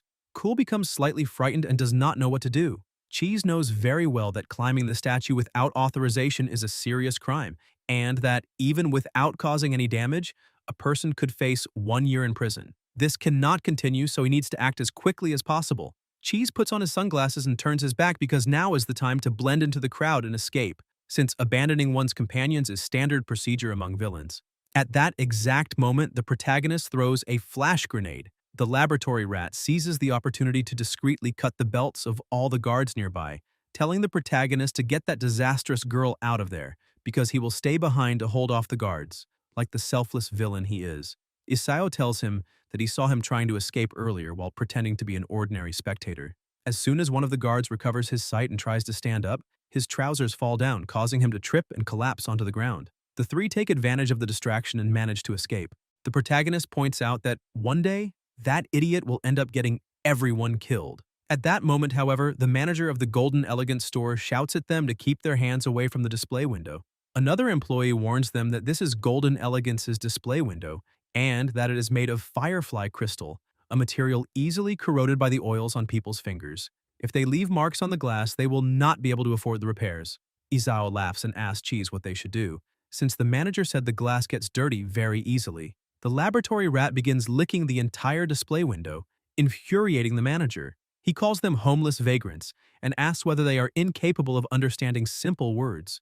Cheese begins sticking several banknotes onto the glass, leaving the manager astonished. The protagonist apologizes, saying that the glass now appears to have been dirtied by a small tip, and asks what they should do about the situation. The employees' attitudes change instantly, and the manager begins laughing, asking what kind of dirt that could possibly be, since a little saliva can hardly even be considered dirt because it is barely noticeable. He then invites them inside. Isao asks them to bring out the most expensive dresses available in the store. The manager begins removing all the banknotes stuck to the glass while the protagonist merely smiles and watches him. Once he has finished collecting the money, he addresses the protagonist as young master and asks what kind of clothing he is looking for. Izao explains that the clothes are not for him, but for that woman. The manager approaches her and tries to find out what she would like to wear. Cool looks at him and gives a small smile. The manager is stunned by such a beautiful face, as he has never seen such perfection before. He had not noticed it from outside because he had been too busy inside the store. However, he thinks it is a shame, because apparently that goddess has been enslaved by that scoundrel, which is a terrible waste. Isao asks them to bring out every evening gown available because she will try on each one. Several dresses are quickly brought over.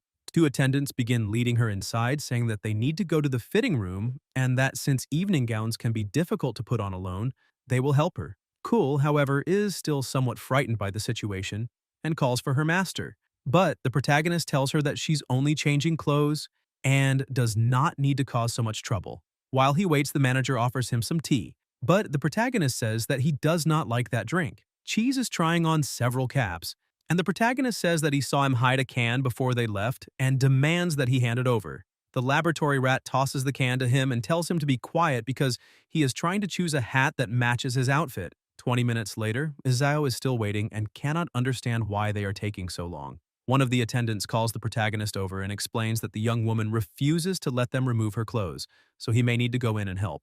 Isao enters the fitting room and tells her to stop making a scene because he is right outside. Therefore, she only needs to cooperate with the other girls. Still confused, Cole eventually agrees. While changing clothes, she repeatedly calls for her master, and he always answers that he is right there. A short while later, she emerges wearing the Scarlet Knight evening gown, which costs 160,000 gold pounds. Izao is impressed by how good she looks in the dress. The manager presents the garment and asks what the protagonist thinks of the Scarlet Knight design, an exclusive creation by their designers, saying that his girlfriend looks absolutely stunning. Izao explains that the girl is not his girlfriend but merely a servant, and warns that if he makes that mistake again, he will be punished. The manager cannot understand what kind of person takes a mere servant shopping for such an expensive dress. Apparently, those rich children care only about appearances. Isao considers the dress merely acceptable because it does not meet his standards and asks whether they have anything better. The manager explains that this establishment is golden elegance and that even the elite of the Golden District are among its regular customers.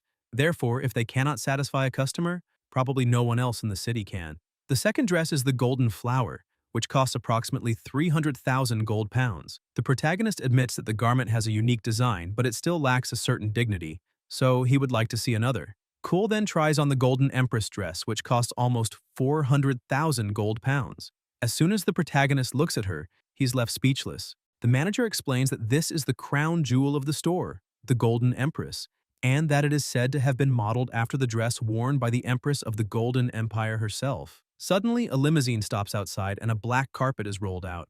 As soon as he sees the symbol on the vehicle, the manager remembers that he had completely forgotten that Lady Renee of the Black Palace was scheduled to visit the store that evening. The protagonist asks who she is. The manager apologizes but asks them to remain hidden in the fitting room for the time being. Furthermore, they cannot leave until she is gone because if she hears any noise, he will be punished, and the three of them will also be in serious danger. Lady Renee of the Hei Gong family steps out of the car accompanied by two bodyguards. As soon as her feet touch the ground, she complains that they are becoming slightly cold. Akatengu tells her mistress not to worry because she will take care of it. With a simple movement, she creates a path of fire and asks Lady Renee to proceed. As soon as she enters the store, everyone goes to the entrance to welcome her. Renee gets straight to the point, saying that she heard one of the limited edition dresses she had been searching for that year was being sold at the store and that she would like to see it. The manager informs her that they turned away every other customer so they could wait exclusively for her. Meanwhile, the protagonist watches everything, Cheese thinks that she may belong to the Haegong family, and the protagonist points out that it is one of the noblest families in the world. The laboratory rat explains that the world nobles reside permanently in Golden City's Golden District, which is their paradise, but he does not know exactly why that woman is there. The protagonist believes that even paradise can become boring, because without commoners, how could the nobles ever feel truly superior? The two people responsible for the carpet continue rolling it out until they approach the dress, but before they reach the end, they run out of fabric. The two inform the young lady that all the available golden carpet has already been laid out. Akatengu becomes furious because they knew the young lady would be visiting the commoners district, yet they still failed to prepare enough golden carpet. Apparently, they do not know that the young lady hates wearing shoes and are now trying to force her to walk barefoot across such a filthy floor. The two apologize and accept full responsibility, but she says that since this was an extremely serious mistake and they are servants of the family, they should already know what must be done. The two draw their daggers and shout that they must perform the Blade Heart ritual. Before they can do anything, however, the blades simply disintegrate. It was the work of Shinku, the Black Palace's other personal guard. One of them thanks him, but Shinku simply knocks both of them unconscious and tells the young lady to walk across their bodies. Cheese asks whether all world nobles are so arrogant, but the protagonist thinks that this is a wonderful opportunity, leaving his assistant somewhat confused. Izao explains that it is an excellent opportunity to kidnap the young lady of the Black Palace, since the world nobles rarely leave the Golden Zone. Cheese thinks that this time the protagonist has completely lost his mind. Robbing a bank, defying the security patrol, and confronting the city's heroes is one thing, but kidnapping world nobles is far worse. Apparently, he is determined to make their lives extremely difficult. Isao says that everything they have done so far amounts to nothing, and is not even worth mentioning. To make his family's name famous again, they obviously need to cause a major incident. The laboratory rat scolds the young master because apparently he does not know that every world noble possesses 1,000 years of heritage and immeasurable influence. All of them invested in the creation of Gordon City, which is like a childhood playground to them, a toy with which they can do whatever they please. Renee approaches the dress and the manager removes the covering to reveal the true masterpiece. Meanwhile, the two continue arguing inside the fitting room. The protagonist asks whether the second greatest villain in the city truly does not dare to provoke the world nobles. The laboratory rat says that this will not be enough to intimidate him, but that he needs to be fully prepared before doing something like that. Suddenly, they hear a scream. The masterpiece has been completely destroyed. Lady Renee feels insulted and asks whether that was truly the dress designed especially for her. Akatengu and Shinku are already preparing to attack, and the protagonist knows exactly who was responsible. Cheese admits that he became a little bored while waiting for the girl to change clothes, so he decided to cause a small disturbance to irritate the store's snob. The two continue arguing, but Cole, who also wanted to see what was happening, ends up tripping over the dress, and they begin to fall. Renee was interrogating the manager and ordering him to reveal immediately who had done it, but at that exact moment, the protagonist stumbled out of the fitting room, and the manager seized the opportunity to say that he was responsible for everything. Akatengu grabbed Isao by the shirt and began shouting, asking whether he had done it, and the protagonist merely laughed and said yes. Akatengu grew even angrier while the laboratory rat thought the man had gone insane because he could not understand how he could confess so easily. The store manager had no choice but to do that because if he failed to find someone to blame, he would be punished. Akatengu did not like the look in Isao's eyes and decided to deal with him. The protagonist was merely waiting for the right moment to counterattack, but just then, Lady Renai ordered her guard to stop because she liked him. Everyone was shocked, including Isao himself. Akatengu could not understand how her mistress could say such a thing, because the man had ruined her dress and should lose at least one finger. Renee said that she did not want to repeat the order, so her guard released him, though she still warned the protagonist that he had better behave perfectly. Isao believed he had everything under control and thought that, no matter what, the following day's headline would definitely read, "World Noble, Young Lady of the Black Palace Family, Kidnapped by the great and evil villain, Baron Isao." Perhaps he would use a dragon spider toxin grenade to resolve everything quickly, or the power suppression grenade so he could enjoy tormenting them for a while.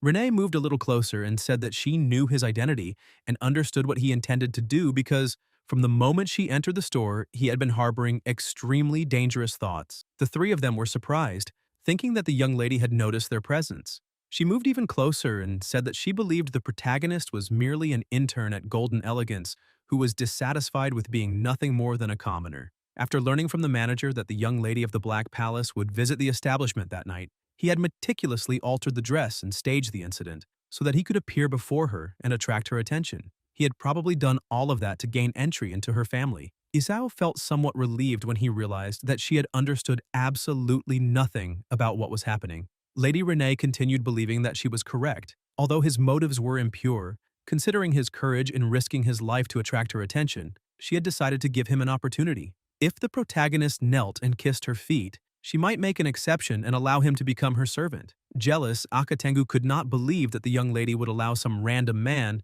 to kiss her feet when even she had never been granted permission to do so. Renee thought that this would be the first time she allowed a man to kiss her feet, so the young man would probably kneel and cry tears of joy. However, if he kissed them too enthusiastically, perhaps she should step on his head or kick him away. Isao merely asked who would want to kiss feet as smelly as hers.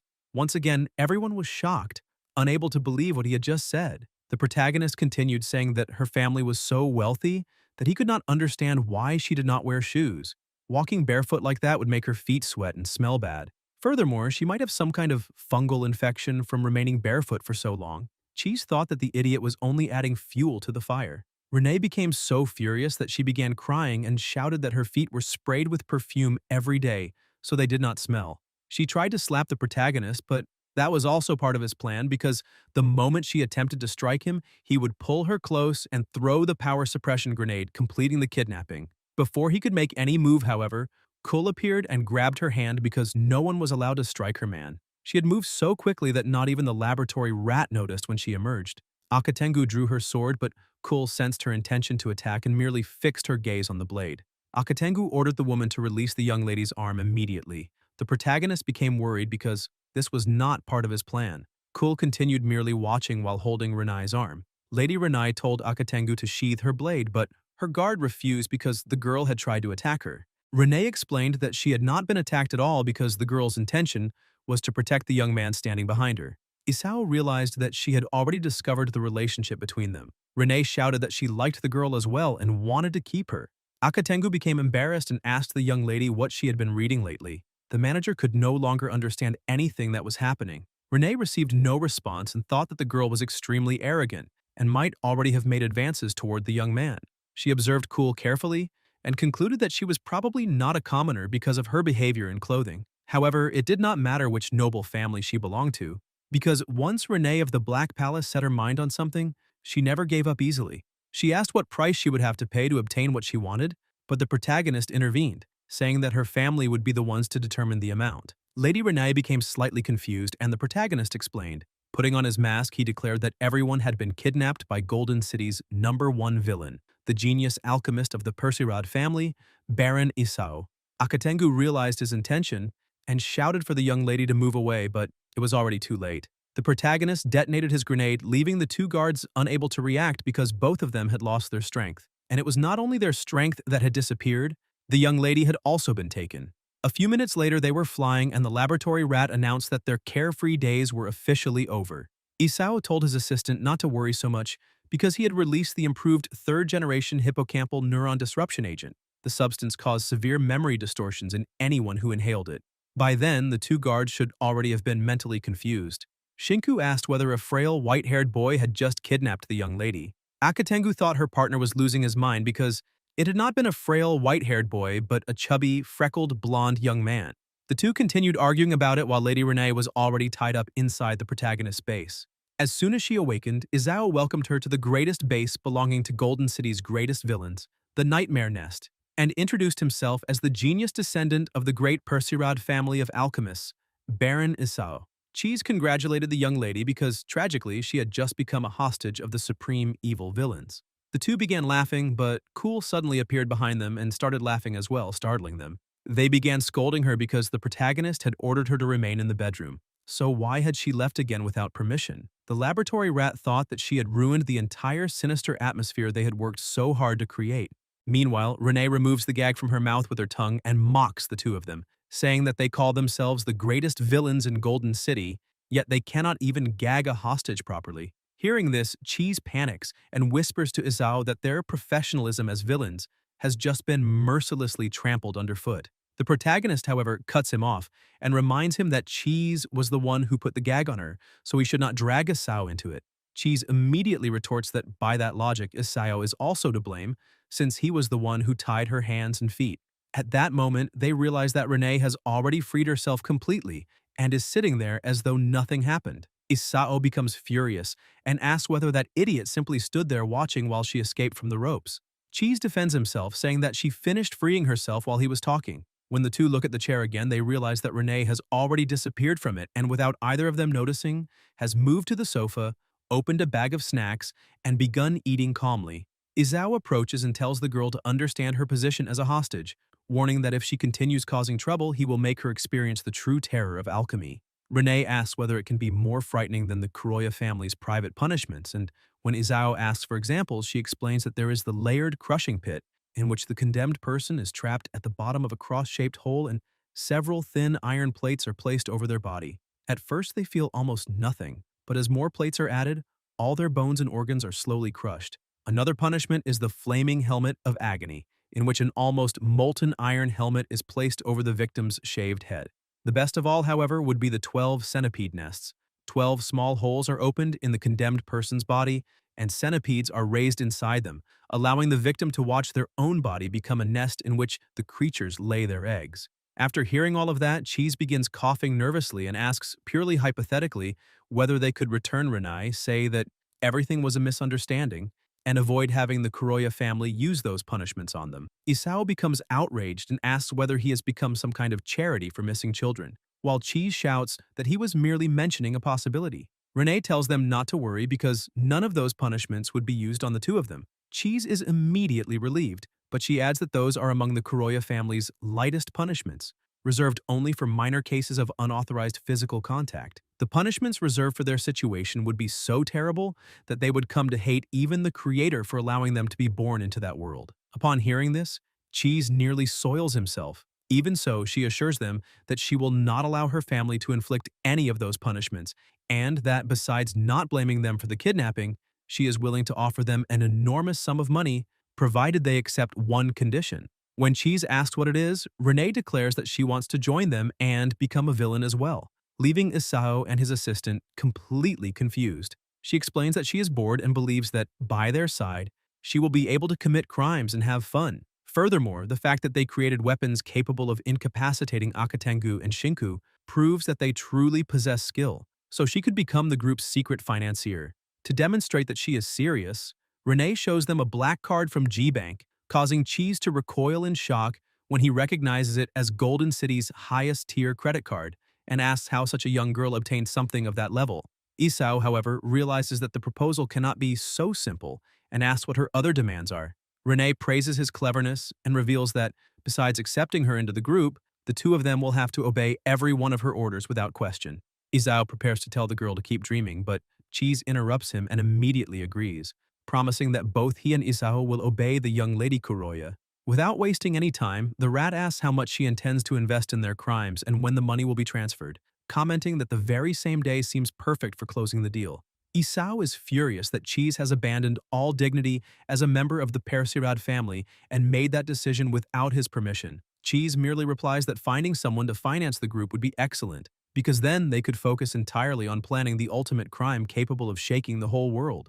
Isao, however, makes it clear that he is the current head of the Persirad family and refuses to accept the agreement, saying that his clan will never accept orders or charity from anyone. Maintaining his decision to treat Renee as a hostage, he orders Cheese to administer a dose of dragon spider toxin to her, tie her up again, and, after 24 hours, send a letter to the Kuroya family demanding a ransom. Renee warns him that the plan is useless because they will not receive a single coin for kidnapping her. Hearing this, Isao becomes confused, and she explains that, according to the Kuroya family's principles, the clan's interests and dignity take precedence over the life of any individual member. The moment a family member is kidnapped, that person is considered exiled, so they would never negotiate with the kidnappers. Instead, they would do everything possible to hunt them down, kill them brutally, and display their bodies as a demonstration of the family's authority. Cheese is frightened by the coldness of that custom, but Renee announces that she has changed her mind and offers an enormous sum to finance the group without requiring them to obey all her orders. In exchange, she asks for help with only one thing: killing Kuroya Inju, the current head of the Kuroya family. Isao recognizes the name and asks whether that man is not her father. Renee calmly confirms that she is referring to her own father and, with a smile, taunts the two of them, by reminding them that they call themselves the greatest villains in Golden City and asking whether they are truly afraid to accept a mission like that. Later, while everyone enjoys the feast purchased with the advance payment, Cheese comments that he thought Isao would refuse Renee's request. The protagonist asks why he would do that in the face of so much money, since she was asking him to kill her father, not his own. Cheese retorts that even if Renee ordered Isao to kill his own father, he would not even know whom to look for. Isao explains that his mother promised to reveal that identity once he fully inherited the Persirad clan and took control of Golden City. Cheese comments that their masters love keeping secrets and have been doing so for centuries, but decides to set the matter aside and take things one step at a time. For now, they should simply enjoy the feast, because the girl from the Kuroya family was truly generous, giving them 20 million gold pounds as an advance, an amount greater than what they could obtain by robbing 10 banks. Meanwhile, at the Kuroya family residence, Akatengu and Shinku are about to be punished for failing to protect Rene. The head of the family talks about improving the 12 centipede nests by replacing the insects with spindle-shaped leeches, which can enter human orifices more easily and lay 100 times as many eggs. Approaching with a sinister smile, he says that those who are incapable of protecting their own mistress deserve to serve as test subjects for those improvements. Desperate, Akatengu begs for another chance and promises to rescue the young lady, but the man mocks her, reminding her that they cannot even remember what the kidnappers looked like. Just as he is about to begin his game, Shinku decides to redeem himself through the Blade Heart ritual. However, Renee appears at that moment, asks her father to stop, and shows that she is perfectly fine. Upon seeing his daughter, the family head abandons his threatening demeanor and runs to embrace her, celebrating her safe return. Later, Renee sits outside and begins gazing at the moon. Akatengu approaches, bows, and thanks her emotionally, because the young lady's arrival saved both of them from punishment. Renee takes out a bag of snacks and opens it, leaving Akatengu confused. She then offers her some, saying that they are delicious and asking her to try them. Still surprised, Akatengu says that this type of food is forbidden in the Kuroya residence and tries to find out where it came from. Renee merely tells her to eat without asking so many questions. Akatengu tastes the snack, is impressed by its flavor and texture, and begins devouring it while asking how Renee managed to escape from the kidnappers. The young lady merely smiles and says that it is a secret. Meanwhile, in the Nightmare Nest, Cheese comments that he never imagined the Kuroya family would be so strict with this direct bloodline, as its members begin training in martial arts and assassination techniques at the age of 5. By analyzing the surveillance footage, Izao discovered that Renee had hidden 26 blades and 13 needles within her sleeves and hems, moving so discreetly that they would never have noticed without the recordings. She had several opportunities to slit both their throats, but did nothing. Cheese recalls that the girl wanted to turn Isao into her pet and jokes that she intends to become his sugar mama, only in a different way. Isao threatens to place Cheese inside a box with his essential belongings and ship him directly to the Kuroya family if he's so eager to become someone's pet. The protagonist makes it clear that the agreement consists solely of killing Kuroya Inju and helping Renee, because after that, he wants nothing more to do with the brat who turned her own kidnapping into a joke. Cheese tries to make him see the positive side, explaining that if they defeat Inju and help the young lady take control of the Kuroya family, they will never have to worry about funding again. He then reminds Isao that he at least got his revenge before letting her leave. At that moment, Renee was tied up and demanding that the protagonist release her, warning him that she hated having the soles of her feet touched.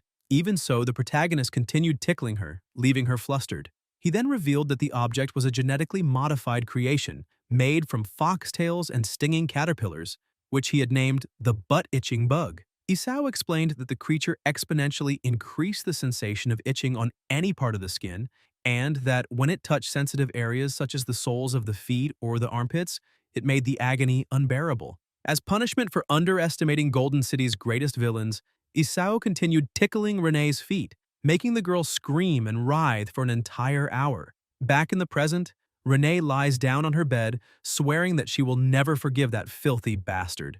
Meanwhile, inside an interrogation room, a detective questions the manager about the loss of 800,000 gold pounds. He explains that the amount was so high because the 3 destroyed dresses were exclusive pieces created by a famous designer. The problem is that the description he provided does not match the composite sketches based on the testimony of the Kuroya family's employees. Even Renee claimed that the kidnappers were a chubby, freckled blonde boy accompanied by a skinny rabbit man. The manager insists that everyone is lying because he clearly saw a black-haired boy with bangs covering one eye and a disgusting rat man. Even so, the detective explains that Under the witness information collection policy, he cannot accept testimony that contradicts every other account. At that moment, a girl enters the room asking where the poor fool who lost 800,000 gold pounds in a single night is. The detective becomes irritated by the intrusion and begins ordering the girl to leave the interrogation room, but she quickly pulls out her badge and with a smile, Baba Polya informs him that she is not just anyone, but his new chief. Staring at her breasts, he asks whether she is truly the new chief. Without any ceremony, the girl throws herself into the chair, places her feet on the desk, and asks whether she does not look worthy of the position. Baba Polya also claims that high-ranking security patrol officers usually sit that way and asks whether he knew that. Completely confused, the detective tries to understand what is happening, but Baba Polya concludes that he must be the type of subordinate who needs a small bribe to behave properly. Since she finds the young man cute, she allows him to touch her once, but warns that afterward he will have to obediently become her dog. Finding the entire situation completely absurd, the man storms out of the room and slams the door, deciding to find the entrance guards and ask how they allowed such a hyperactive punk girl to invade the building. However, as soon as he looks ahead, he sees Toron Blackhorn, captain of Investigation Team 1, who asks Mark whether he properly greeted the newly appointed chief when she visited Interrogation Room Number 1. Only then does Mark realize that the girl truly is the new head of the branch and asks whether Toron is joking, but he seriously replies that minotaurs never joke. The other detectives begin teasing Mark, saying that they also met the new big shot, while one of them celebrates having received a lollipop and concludes that working in the Beacon District will bring them great fortune. One even declares that from that moment onward, bringing water to the chief's office will be his exclusive responsibility and that no one will be allowed to steal that duty from him. Toron orders everyone to be quiet and warns them not to underestimate Baba Polya. Ever since Homirke was transformed into sludge by the mysterious pair of bank robbers, the position of chief of the Beacon District Security Patrol has been contested by several other branches. However, headquarters never issued a definitive appointment, causing the situation to drag on for an entire year. Toron continues explaining that the dispute ended only that day, when a new chief named Baba Polya was suddenly dispatched by headquarters. Suspicious of such an unexpected appointment, he asked the archives department to investigate her entire professional history. Mark immediately asked what they discovered, and Toron quietly explains that there is no record of Baba Polya anywhere within the security patrol, so she was probably transferred into the organization from outside by order of some powerful figure. At that instant, Baba Polya appears directly behind them and asks who this powerful figure might be, startling all the officers who immediately line up and await her orders. The new chief tells everyone to relax, saying that she is nothing like those old bureaucrats obsessed with monopolizing power. She explains that her working style can be summarized as fun, passion, and highly unconventional methods. One of the officers mutters that it seems to involve far more than just that, but Baba Polya hears him and approaches, praising his honesty for directly pointing out his own chief's mistake. She holds the young man's face and announces that he deserves a reward, causing the officer to imagine that he is finally about to receive a kiss. However, Baba Polya merely sticks one of her favorite greedy frog collection stickers onto his face, leaving him completely disappointed. Officially assuming command, she declares that the old White Queen bank robbery case, the kidnapping of the young lady Kuroya, and the theft of the formal attire will now be investigated as a single case. To increase everyone's motivation, Baba Polya promises that whoever uncovers an important clue and helps solve the crimes will earn the right to go on a date with her. The offer drives the officers into a frenzy, causing them to rush out to solve the case. Even Toron joins the competition, prompting one of the men to ask why he is competing for the date when he has always claimed not to like skinny human women. Toron tells his subordinate to be quiet and insists that he is interested only in solving the case, but no one believes that excuse. As everyone begins competing for clues, Baba Polya looks at a photograph and promises to capture the boy who challenged the authority of the security patrol. She reveals that she was in the square at the time and therefore did not fall for the tricks the group used to confuse the witnesses. Meanwhile, at the Grand Theater of Golden City, two employees prepare the entrance while discussing the fact that Mile will perform there the following Friday. One of them confirms that he is the famous playwright from the feudal empire of Latoma on the western continent, although the assassin squad under his command, the Hellhounds, is even more famous. After all, the entire region trembles merely upon hearing that name, and the group once invaded the Golden District to assassinate world nobles. To stop the invaders, the city had to mobilize 3 heroes holding gold licenses, yet one of the assassins still managed to escape. At that moment, Cole enters the theater wearing her luxurious golden dress and walking arm in arm with Isao. One of the employees becomes distracted while staring at the girl's backside, until Cheese threatens to tear out his eyes and hang them from a string if he continues looking at the young lady that way. The man apologizes immediately, but his colleague realizes that he allowed the group to pass without checking their invitation. Even so, the employee prefers not to cause trouble because Cole's appearance, bearing, and clothing make it obvious that she must be some young noblewoman. Once they have moved away, Isao praises her, saying that her grand entrance looked quite natural. His assistant, however, warns that next time Isao will have to play the lackey because he has no intention of continuing to be treated as a subordinate every day. While giving Cool a lollipop, Isao explains that the true purpose of their visit is to completely memorize the internal layout of the Grand Theater. During the performance the following Friday, Kuroya Inju will be present alongside a crowd of nobles and other important figures, so they need to know every passageway before putting their plan into action. As they walk through the corridors and examine paintings of previous performances, Cole stops in front of one and stares at it. Soon they come across a pair of enormous doors, and the protagonist announces that they have reached the main hall. Before entering, Cole remains focused on the poster bearing Miles' portrait. 2 hours after watching the play, Izao leaves the main hall and approaches Cheese, asking whether the map is ready. Cheese assures him that it is, saying that he even recorded the location of every trash can in the building. However, as they prepare to leave, Isao realizes that Cool is not with them and asks where she went. Cheese also looks around, saying that he has not seen her and that she has been gone for quite some time. Still standing before Miles' poster, Cole reaches out and touches his face in the image. At that moment, a voice comes from behind her and asks whether the girl is a fan. With great warmth, Miles approaches and remarks that he had always heard Golden City was the center of the world and that, now that he has finally arrived, he realizes the place is a million times more magical and beautiful than the stories claimed. Therefore, being able to perform in that theater is the greatest honor of his life. He then looks at Cole curiously and says that he would like to know the beautiful young woman's name, but she becomes nervous and can barely speak. Before she can answer properly, a girl appears, calling out to her father. Jimon scolds the girl and tells Maella to show some respect, since other people are present. Maella, however, does not care and replies that there is nothing wrong with it, since her father is none other than the world-famous playwright Mile.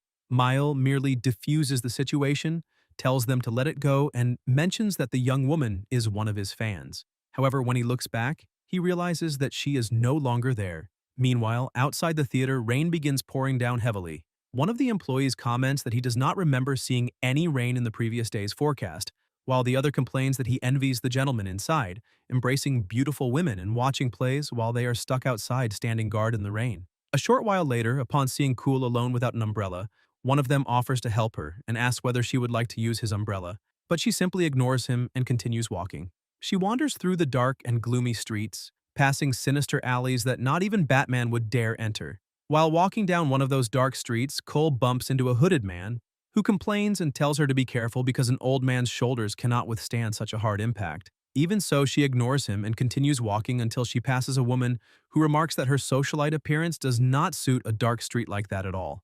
Unable to understand what is happening and completely lost, Cool crouches down and repeatedly asks herself who she is. At that moment, a white-haired woman approaches, calls her a poor little sparrow, and asks whether she has lost her way home. Then, after observing Cool carefully, she says that a beauty like her should not be wandering around alone and invites her to join them and become one of the 1,000 birds. However, she makes it clear that members of the 1,000 birds are not allowed to keep personal belongings, so Cole will have to surrender her clothes to the organization. When the blonde woman tries to take the dress, Cole grabs her hand, causing the woman to lose her patience and order her to let go before she becomes angry. In her hesitant way, Cole tries to explain that her master gave her those clothes and that she therefore cannot remove them. The woman warns that she clearly has no idea what she is getting herself into and suddenly slaps Cole violently. She then mocks her, asking why she still has not taken off the dress, while Cole continues saying that she cannot remove it. The woman smiles and, displaying her feather-shaped blades, says that since Cole does not want to take it off herself, she will help her. Dove begins attacking rapidly, cutting the dress and injuring Cool, who remains defenseless, and simply endures the beating without fighting back as the blades destroy her clothes. At the same time, elsewhere, Cheese is already trying to track Cool by scent, and the protagonist asks whether his assistant can smell her. Cheese tells him to stop talking nonsense and simply follow him. As the rat begins tracking her while practically crawling along the ground, Isao mocks him, saying that it cannot even be called walking but crawling. Cheese merely tells him to be quiet. A short while later, they reach the alley and the assistant confirms that Cool is nearby, pointing out that she entered that way. Even though the heavy rain washed away almost all her scent, his nose still managed to detect a faint trail left by that disastrous girl. Isao wants to move forward immediately, but Cheese stops him and tells him to remain calm because Black Star Street lies just ahead, the filthiest and most chaotic gutter in the outer reaches of the glamorous Beacon District. He also remarks that someone could get lost anywhere else in the district without facing serious trouble, but disappearing in that place is a different matter entirely. Even so, Isao points out that it is ultimately nothing more than a gathering place for despicable criminals, and asks whether Cheese is afraid of a bunch of opportunists. Cheese corrects the protagonist, explaining that those criminals are not merely low-level thugs, because that place is the stronghold of the Thousand Birds. He reminds him that every member of the group is extremely troublesome, and that not even the Beacon District Security Patrol has been able to deal with them. Meanwhile, inside the Thousand Birds hideout, Cool remains unconscious on the floor, covered in cuts, with her golden dress almost completely destroyed. Several members observe the girl, and one asks whether the leader truly needed to tear apart such a beautiful outfit, while another comments that she went too far. Suspicious, one of the women points out that Cool seems questionable, and could even be an undercover security patrol agent, so she believes they should interrogate her. Sitting calmly in front of the injured girl, the white-haired leader says that their new little sister does not yet understand the group's rules and appears to require proper training. A blonde woman approaches Cool and, after examining her face, remarks that the poor girl looks utterly devastated. Then a short-haired woman says that they do not need to worry about that because men are the most disgusting and useless creatures on the planet, fit only to become their dogs. When she asks whether everyone agrees, the group immediately says yes and admits that men are nothing but trash. Still wanting to confirm the girl's identity, the leader calls Raven and asks her to use Soul Search to investigate Cool's mind. Raven accepts the order, silently approaches, kneels beside the blonde girl and places a hand on her head. A greenish energy begins surrounding Cool as Raven invades her memories, and the first image that appears in her mind is Isao caring for her and asking whether she truly makes a living with that face. Raven also sees a memory of Mile affectionately embracing his daughter inside the theater, while the blonde girl merely watches from a distance. Soon afterward, the memory shifts to a dark corridor, where Maella desperately reaches toward her father and begins screaming for him. Then the memories become even darker, showing Cool barefoot, sitting on the wet and filthy floor of a cell with her hands clasped together. A heavy boot steps into the puddle in front of her, and moments later, Doberman throws a piece of bread onto the ground. As soon as the bread rolls across the cell, several thin, filthy children violently attack one another in desperation, fighting to seize the food. One boy manages to raise the bread as though he has won, but a blonde boy charges at him with a brutal elbow strike, takes the piece, and bites into it. In the next instant, however, someone strikes him on the head with a rock. Raven sees herself holding the bread and smiling menacingly as she warns that she does not like hitting girls, so Cool had better not try to steal what belongs to her. Doberman declares that a hound that does not fight for its own food will not survive in that place. In the background, an imposing voice continues the training, telling them that they are all hellhounds sent directly from the abyss, that their sole purpose is to obey their master, that without an order they are forbidden to fall, that as long as they still draw breath, they must remain standing, and that they must drag their enemies into the abyss with them. Back in the present, Raven is shaken by what she has just seen and begins to suspect Cool's true identity. At the same time, Isao and Cheese have already reached the alley, and the protagonist corners one of the men there, demanding that he immediately reveal whether he saw a beautiful girl wearing a golden dress. Isao also warns him that one of his precious test subjects has disappeared, and that he is in an extremely bad mood, so if the man dares to lie, he will end up like his friend beside him. When the man looks to the side, he nearly soils himself upon seeing another man lying on the ground with a giant mosquito sucking on his head. Meanwhile, Cheese thinks that the bio-brain mosquito was one of Isao's inventions, but even he considered it far too extreme to use. That day, however, the situation was different. Unable to endure the pressure, the man panics and reveals that he saw the girl, explaining that their leader, the Silver Phoenix, took Cool to that warehouse and said that she would train her properly. The protagonist orders the man to get up and lead them there, and he readily agrees. They quickly reach the location but are stunned by the scene before them. They find a true massacre with several bodies scattered across the floor and blood everywhere. The protagonist crouches beside one of the corpses and concludes that the cause of death was a blade wound across the throat. Looking around, his assistant realizes that every victim died in exactly the same manner, with their throat slit. Isao finds this strange because if Cool had lost control, she would probably have used the thermal pressure steam cannon. Therefore, it made no sense for every victim to have wounds inflicted by a blade. At that moment, they hear a woman's faint voice calling for help. Isao calls Cheese over and tells him that there is still a survivor. As he approaches, the assistant examines the severely wounded woman, who's barely alive, and recognizes the tattoo on her back, realizing that she is the Silver Phoenix, leader of the Thousand Birds. However, he becomes distracted when he notices that even her buttocks are surprisingly smooth. Isao tells him to stop fooling around and stabilize her immediately so that they can interrogate her because if they delay any longer, she will truly die. Cheese administers a spinal injection of human tissue repair serum using the emergency formula, and 3 minutes later, the woman finally regains some consciousness. Still trembling, the Silver Phoenix says that she was unable to see the blade that attacked her. Isao reminds her that they just saved her life and demands that she explain what happened there, asking whether the woman in the golden dress killed everyone. The leader, however, replies that she does not know and has no idea what truly happened. 1 hour earlier, while Raven was searching through Cool's memories, the girl grabbed her arm and broke it with a single movement, causing her to scream in pain. The other members of the Thousand Birds immediately looked in their direction, alarmed by what was happening. However, they noticed that something had changed, as Cool's blonde hair had turned purple again. She then stared coldly ahead while still holding Raven's broken arm. Suddenly, 3 phoenix feather blades were launched at her, but Cool reacted instantly, catching 2 with her hands and trapping the third between her teeth. The leader was astonished because the girl had managed to stop all 3 attacks at once. Even so, the short-haired woman attempted to intimidate her, warning that this was the territory of the Thousand Birds and that if she did not release Raven, she would not leave alive. However, after recognizing the memories she had just searched, Raven realized that Cool was a member of the Hellhounds. The blonde woman was also shocked when she understood that this was the assassin who had invaded the Golden District and dared to attack the world nobles. Realizing the extent of the danger, the Silver Phoenix changed her attitude and approached Cool, asking her to release Raven and saying that she was willing to pay any price.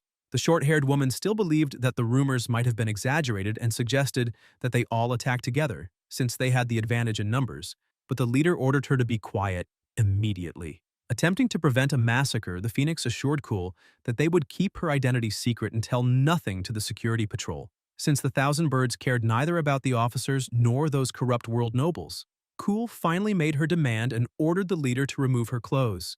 The Phoenix was left speechless but eventually obeyed and began undressing in front of everyone. Outraged by the scene, the short-haired woman complained that the leader was abandoning all the dignity of the Thousand Birds simply because Cool ordered her to. Raven, however, told her to be quiet and made it clear that if the Silver Phoenix had not surrendered, they would all already be dead. While the Silver Phoenix was still searching for something to wear, the blonde woman smoked calmly and began mocking Falcon, saying that she had the smallest chest among all the Thousand Birds. Falcon became irritated and retorted that at least she could roll around in bed without becoming trapped beneath her own body. Having lost her patience, the leader ordered the 2 of them to stop arguing and hurry to find her some clothes.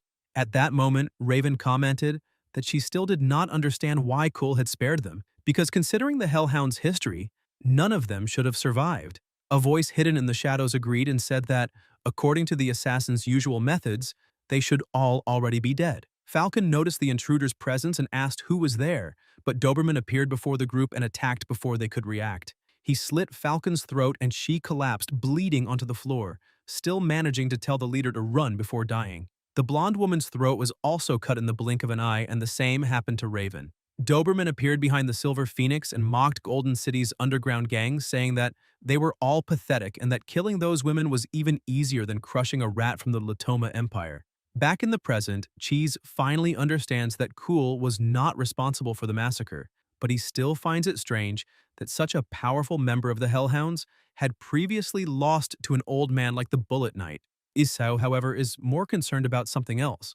Cool's hair turned purple again. To him, that should be impossible because the Cocoon of Despair experiment had already been tested thousands of times and had never caused a transformation like that. Still gravely wounded, the Silver Phoenix crawls toward them and begs them to save Raven and the others, promising to do anything and surrender control of the Thousand Birds to them. Cheese tells her that he will hold her to that promise and begins examining one of the fallen women. After checking her eyes, he notices that her pupillary response has already disappeared and concludes that conventional treatments will not be enough. To save them, they would have to use that special technology, but Isao tells him to leave it aside for now, because they need to find Cool and recover her as quickly as possible. If they lose her at that moment, it would be the same as throwing away the most important experiment they have ever produced. As he is dragged away, Cheese asks for only a few seconds to administer a preservation agent to the woman, preventing her condition from worsening while they search for Cool. Isao continues dragging Cheese outside, saying that he will not leave anything for later, since the assistant himself was always claiming that saving people was a useless habit. Cheese shamelessly admits that he is a hypocrite and asks whether there is a problem with that. Before he is dragged away completely, he throws a box to the Silver Phoenix, leaving the woman confused, and shouts for her to inject its contents into her companions, because otherwise their bodies will decay beyond repair. Meanwhile, on the sea bridge over Naliu Bay, Cool walks alone beneath the rain and begins examining her own body. First, she inspects her left arm, then touches her right eye, and finally places a hand over her heart. After realizing that every part destroyed in the past is intact once again, she begins wondering whether that boy was truly the one who saved her. However, the conflicting memories leave Cool even more confused because she does not understand why she possesses memories that seem to belong to someone else, nor can she be certain that the identity is truly her own. At that moment, Doberman appears behind her and remarks that it has been a long time since they last met, calling her Yorkshire. Cool immediately recognizes the man and speaks his name. Doberman approaches and demands her mission report, wanting to know how the assassination of the Black Palace's leader failed and, above all, why Yorkshire disappeared for so long afterward. Cool explains that she managed to infiltrate the Black Palace estate and remained hidden while waiting for an opportunity to act, but suddenly realized that she had been poisoned. Soon afterward, she was ambushed by a man dressed as a priest, a swordsman who introduced himself as the Blade of Dawn and Dusk and severed her left arm and leg.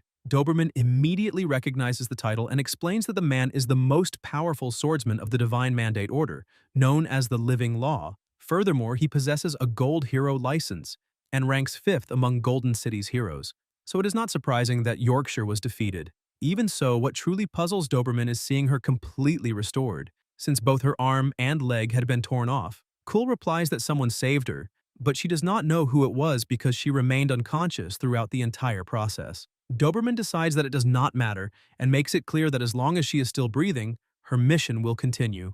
Cool lowers her head, touches her chest, and answers yes. At that moment, however, Izao appears and declares that from that day onward she will have only one master, him. Doberman does not recognize the voice and asks who is there. He then sees the protagonist emerge and calmly walk toward them. Guys, if you enjoyed the video, leave a like, comment, and subscribe to the channel so you don't miss new content. Thank you.